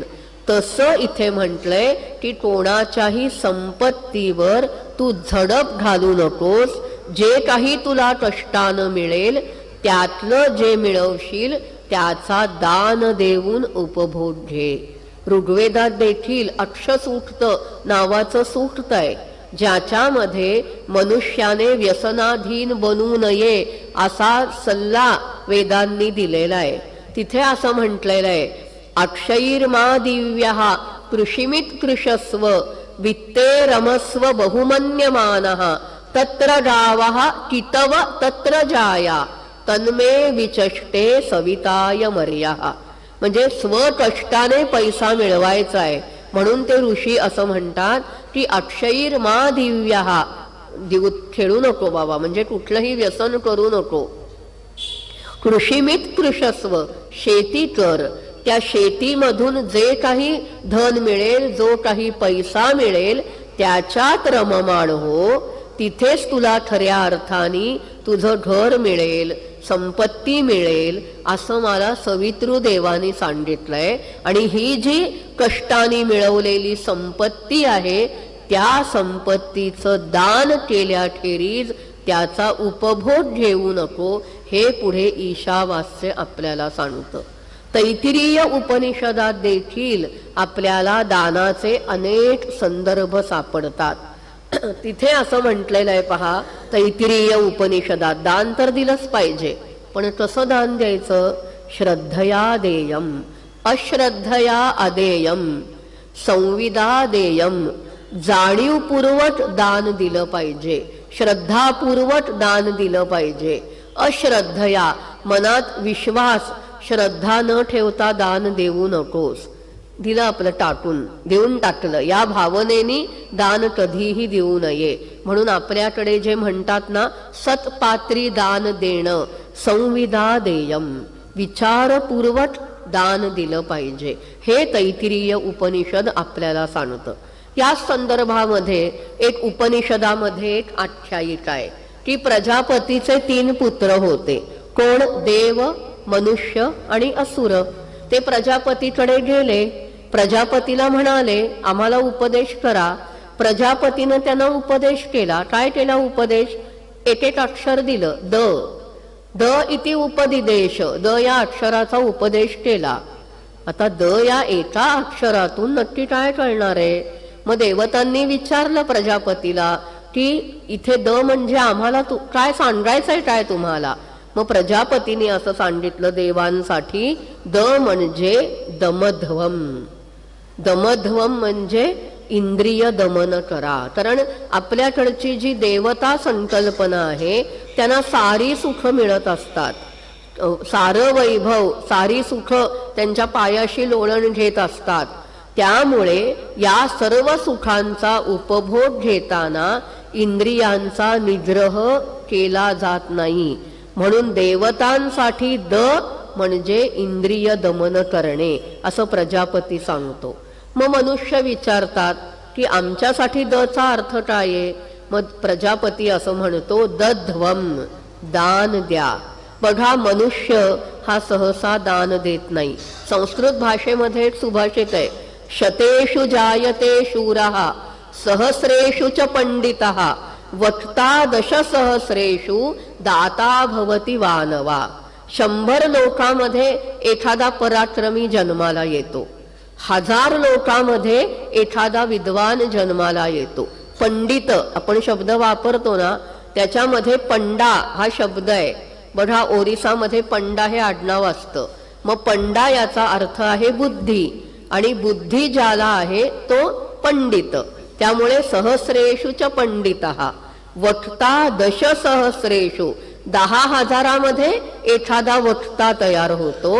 पण दाता भवति वानवा, दाता होतो किंवा होत नाही. माणसाची प्रवृत्ती दान देण्याची नाही, ती संग्रह करण्याची प्रवृत्ती आहे. म्हणून प्रजापती माणसाला सांगताय दध्वम, जी संपत्ती तुम्हाला मिळेल त्यातून तुम्ही दान करा. मग असुरांना प्रश्न पडला, आपल्याला द याचा अर्थ काय अभिप्रेत असावा? तेव्हा प्रजापतीनं सांगितलं दयध्वम, दया करा. कारण असुर हे क्रूर प्रवृत्तीचे आहेत, त्यांच्या मनात दयामाया काही येत नाही. आणि त्यामुळे प्रजापतींनी त्यांना सांगितलं तुमच्यासाठी द म्हणजे दया करणं आहे. म्हणजे बघा, मानवानी दान करावं, दान केल्याखेरीज संपत्तीचा उपभोग घेऊ नये, ही संकल्पना आपल्याला वैदिक ग्रंथामध्ये अनेक ठिकाणी आढळते.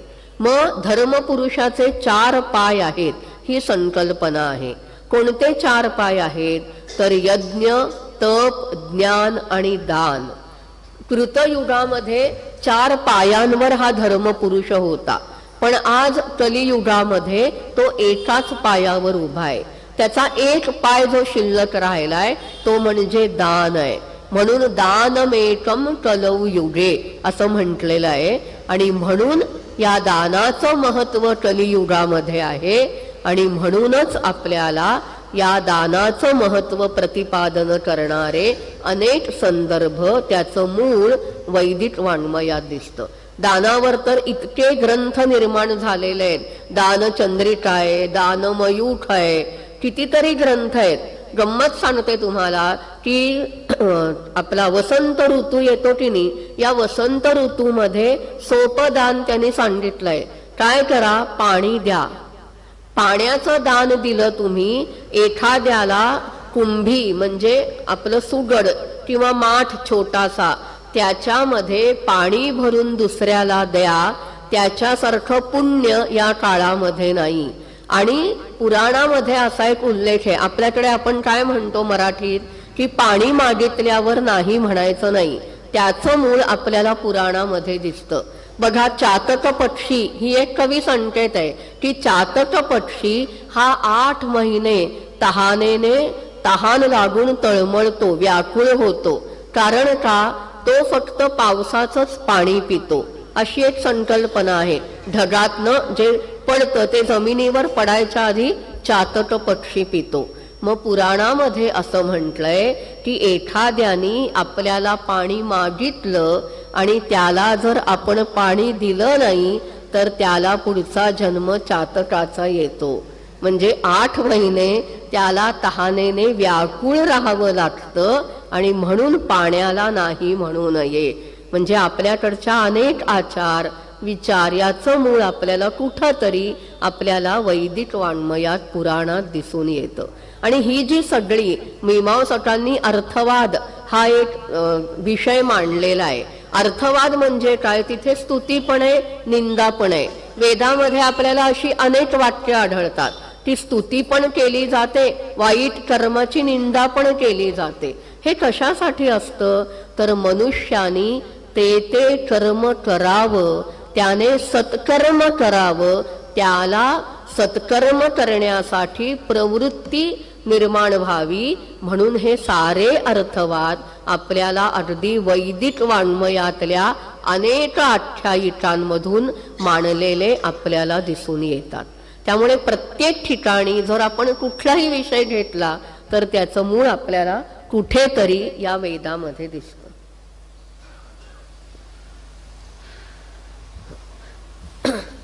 आता आज अजून एक विषयावर बोलून मी थांबणार आहे. उद्या संस्कार या विषयावर मी बोलेन. आता आपल्याकडे वेदांत तत्वज्ञानामध्ये पंचकोश ही एक फार मोठी संकल्पना पुढे विकसित झालेली दिसते. हे मानवी हा जो देह आहे तो पंचकोशांपासून बनलेला आहे असं वेदांत तत्वज्ञान मानतं. कोणते कोश आहेत? अन्नमय, प्राणमय, मनोमय, विज्ञानमय आणि आनंदमय कोश. या पंचकोशांच्या कल्पनेचं मूळ आपल्याला तैत्तिरीय उपनिषदातल्या भृगु आणि वरुण यांच्या संवादामध्ये आढळतं. मगाशी जे मी सांगितलं ना की वरुणाने भृगूला सांगितलं तपाचरण कर. त्यांनी पहिल्यांदा जाणलं अन्नम ब्रह्मेति व्यजानात. अन्नापासून हे सारे सजीव निर्माण होतात. त्यांचं पोषण अन्नावर होतं. म्हणून अन्न हे ब्रह्म आहे. आपण म्हणतो की नाही अन्न हे पूर्ण ब्रह्म. त्याचं मूळ आपल्याला तैत्तिरीय उपनिषदामध्ये आढळतं. हा जो स्थूल देह जो आपल्याला दिसतो त्यालाच वेदांत तत्वज्ञानामध्ये अन्नमय कोश असं म्हणतात. या अन्नाबद्दल अत्यंत बारकाईने विचार आपल्याला वैदिक वाङ्मयामध्ये केलेला दिसतो. बघा तैत्तिरीय उपनिषदामध्येच असं म्हटलेलं आहे अन्नम न निंद्यात तद्व्रतम. अन्नाची निंदा माणसाने कधीही करू नये. आपण म्हणतो की नाही पानात जे वाढलंय ते मुकाट्याने खावं. अन्नाची निंदा करू नये, त्याची हेळसांड करू नये. त्याला त्यांनी व्रत असं म्हटलेलं आहे. कारण का? अन्नमय कोशावर या अन्नावर आपला सूक्ष्म देह अवलंबून आहे. म्हणून ऐतरेय ब्राह्मण ग्रंथात एक वाक्य आहे अन्नम प्राणः. आपलं जे प्राणतत्व आहे ज्यालाच पुढे प्राणमय कोश म्हणतात तो या अन्नमय कोशाच्या आत आहे. आणि आपण जे अन्न खातो त्यानुसार आपलं प्राण तयार होतात. आपलं प्राणतत्व. म्हणून आपल्या परंपरेमध्ये अन्नशुद्धीला सात्विक अन्न खाण्याला जे महत्व दिलंय त्याचं कारण मुळी आपल्या या स्थूल देहाच्या आत असलेले प्राण, मन, बुद्धी हे सगळं काही त्याची धारणा या अन्नापासून होते. मग हे जे अन्नम प्राणः त्या प्राणानंतर मन तयार होतं. आता या मनाबद्दल आपण जर पाहिलं ना तर वेदामध्ये एवढा विचार केलेला आपल्याला दिसून येतो. एकच उल्लेख करते शुक्ल यजुर्वेदामध्ये एक शिवसंकल्प सूक्त नावाचं सूक्त आहे. त्या सूक्तामध्ये प्रत्येक मंत्राचा शेवट एका चरणाने होतो तन्मे मनः शिवसंकल्पमस्तु. बघा मनाची व्याख्याच मुळी शास्त्रकार काय करतात? संकल्प विकल्पात्मकम मनः. मन हे नेहमी संकल्प आणि विकल्प यांनी युक्त असतं. करावटी करू नये. अहो साधं आपल्या घरी कोणी 10 माणसं जेवायला आली तरी गृहिणी 10 वेळा विचार करतो आपण की काय बनवावं, गुलाबजाम करू का श्रीखंड करू. संकल्प विकल्पात्मकम मनः. पटकन आपण कुठल्याही निर्णयाला येत नाही. पेपर लिहिताना सुद्धा कन्फ्यूज होतो ना आपण, हे आधी प्रश्न लिहावा हा आधी प्रश्न लिहावा, वेळ पुरेल का नाही. असं माणसाचं मन हे चंचल आहे. या मनाबद्दल त्या सूक्तामध्ये प्रार्थना केलेली आहे. तन्मे मनः शिवसंकल्पमस्तु. माझं मन हे शिव म्हणजे पवित्र संकल्प करणारं होवो. आज आपण पॉझिटिव्ह थिंकिंगवर इतकं बोलतो, त्या पॉझिटिव्ह थिंकिंग बद्दल वेदामध्ये हे सांगितलंय पहा. शिवसंकल्प नुसतं चांगला संकल्प म्हणत नाहीयेत. शिव म्हणजे पवित्र, कल्याणकारक. आणि संकल्प, एका हस्तलिखितामध्ये मला संकल्पाची एक फार सुंदर व्याख्या मिळाली. छोटी 2 शब्दात व्याख्या आहे. संकल्प हा मानसम कर्म. संकल्प हे मानस कर्म आहे. शरीराने संकल्प करून होत नाही. तुम्ही मनाने ठरवलं पाहिजे. एखाद्याने ठरवलं मनाने की मी रोज 1 तास अभ्यास करेन, मनाने निग्रह केल्याखेरीज ती कृतीत उतरत नाही. म्हणून संकल्प हे मानसिक कर्म आहे. म्हणून जे योगी लोक आहेत, जे सत्पुरुष आहेत, त्यांच्याबद्दल आपण काय ऐकतो? संकल्पाद एव सिद्धी. ते संकल्प करतात आणि त्यांचा संकल्प सिद्धीला जातो. का तर ते आपल्या सामान्यांसारखे नसतात. एकदा त्यांनी ठरवलं की ठरवलं, मग त्या पद्धतीने ते काम करतात आणि म्हणून त्यांना सहज सिद्धी प्राप्त होते. म्हणून या मनाबद्दल म्हटलंय शिवसंकल्प. अख्खं सूक्त त्यासाठी खर्ची घातलेलं आहे. 25-30 मंत्र आहेत की प्रत्येक मंत्राचा शेवट हाच आहे की माझं मन हे पवित्र संकल्प करणारं होवो. म्हणजे मनोमय कोश झाला.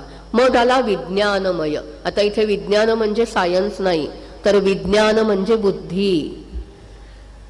निश्चयात्मिका बुद्धी असं शास्त्रामध्ये सांगितलेलं आहे की बुद्धी ही निश्चय करणारी आहे. त्याला विज्ञानमय कोश असं म्हणतात.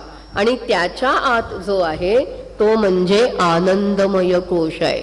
आणि या प्रत्येकाचा संदर्भ त्या पंचमहाभूताशी जोडलेला आपल्याला दिसून येतो. मग या आनंदमय कोशामध्ये आत्मतत्व राहतं असं म्हटलं जातं. म्हणून असं म्हणतात, अभ्यासक असं म्हणतात की संत श्रेष्ठ तुकाराम महाराज हे सदेह वैकुंठाला गेले. हे जे काही आपण ऐकतो, आधुनिक लोक म्हणतात हे कसं शक्य आहे, थातूर मातूर तुम्ही काहीतरी सांगत आहे. पण प्रत्यक्षात बघा, अभ्यासकांचं असं मत आहे की संत श्रेष्ठ तुकाराम महाराज हे सदेह वैकुंठाला गेले. म्हणजे त्यांनी काय केलं? हा जो आपला अन्नमय प्राणमय हा जो पंचमहाकोशांनी बनलेला जो देह आहे तो स्थूल देह टाकला. सूक्ष्म देहात ते आले आणि केवळ त्यांच्या देहामध्ये आकाश आणि वायू ही 2च तत्व उरली. त्यामुळे तो देह हलका झाला आणि विमानाप्रमाणे हळूहळू ते वर गेले. ही त्यामागची संकल्पना आहे. त्यामुळे वेदांत तत्वज्ञानातली आत्मज्ञानाकडे आपल्याकडे माहितीये खेचर योगी असतात पहा. ख म्हणजे आकाश, अवकाश किंवा स्पेस. खेचर म्हणजे समाधी लावून जमिनीपासून 2 फूट 3 फूट उंचीवर ते राहतात. गोळवलकर गुरुजी, योगी अरविंद हे असेच लोक होते की समाधी लावून ते जमिनीपासून 2-3 फुटावर असायचे. मग ही जी संकल्पना आहे, इतका देह आपला हलका करायचा की तो हलका झालेला देह सहजपणे वर जातो. ही संकल्पना, हे जे पंचकोश आहेत. आणि एवढंच नाही, पुण्यामधलं जे ज्ञानप्रबोधिनी निगडीची शाळा आहे तिथले जे अत्यंत विद्वान प्राचार्य होते ते आता नाही आहेत, कैलासवासी वामनराव अभ्यंकर, त्यांनी ही जी उपनिषदातली आणि वेदांतातली पंचकोशाची कल्पना आहे त्यातून विद्यार्थ्यांच्या बुद्धीचा, ज्याला आपण म्हणतो ना आज करिअर, त्याचा विकास कसा होईल यावर संशोधन करून तो त्याप्रमाणे शाळेमध्ये मुलांवर ते प्रयोग करत असत आणि त्यातून त्यातल्या शाळेतल्या विद्यार्थ्यांनी अत्यंत उज्ज्वल प्रगती केल्याची उदाहरणं आपल्याला दिसतात. त्यामुळे वेदातल्या या कल्पना या जुन्या आहेत त्या टाकून द्या हे जे काही आधुनिक लोक म्हणतात ना ते अज्ञानापोटी करत असलेलं त्यांनी विधान आहे. मुळात वेद हे अनंत आहेत, त्रिकालातीत आहेत आणि आपल्या संस्कृतीतल्या प्रत्येक कल्पना या वैदिक वाङ्मयाची नाळ त्याची जोडलेली आहे. त्यामुळे वेदाची परंपरा जर आपण सोडली, वेदांना जर आपण टाकलं तर जगाच्या पाठीवरून आपली भारतीय संस्कृती ही नामशेष होऊन जाईल. इतकं या वेदाचं महत्व आहे. आज या व्याख्यानाच्या वेळेच्या मर्यादेत त्यातल्या काहीच बिंदूंवर मी यथामती प्रकाश टाकलेला आहे. उद्या 16 संस्कार, त्यातल्या अनेक विधी, त्यातले मंत्र, त्या संकल्पना आणि इतर काही विषयांवर मी उद्या विवरण करीन. सर्वांना धन्यवाद आणि नमस्कार.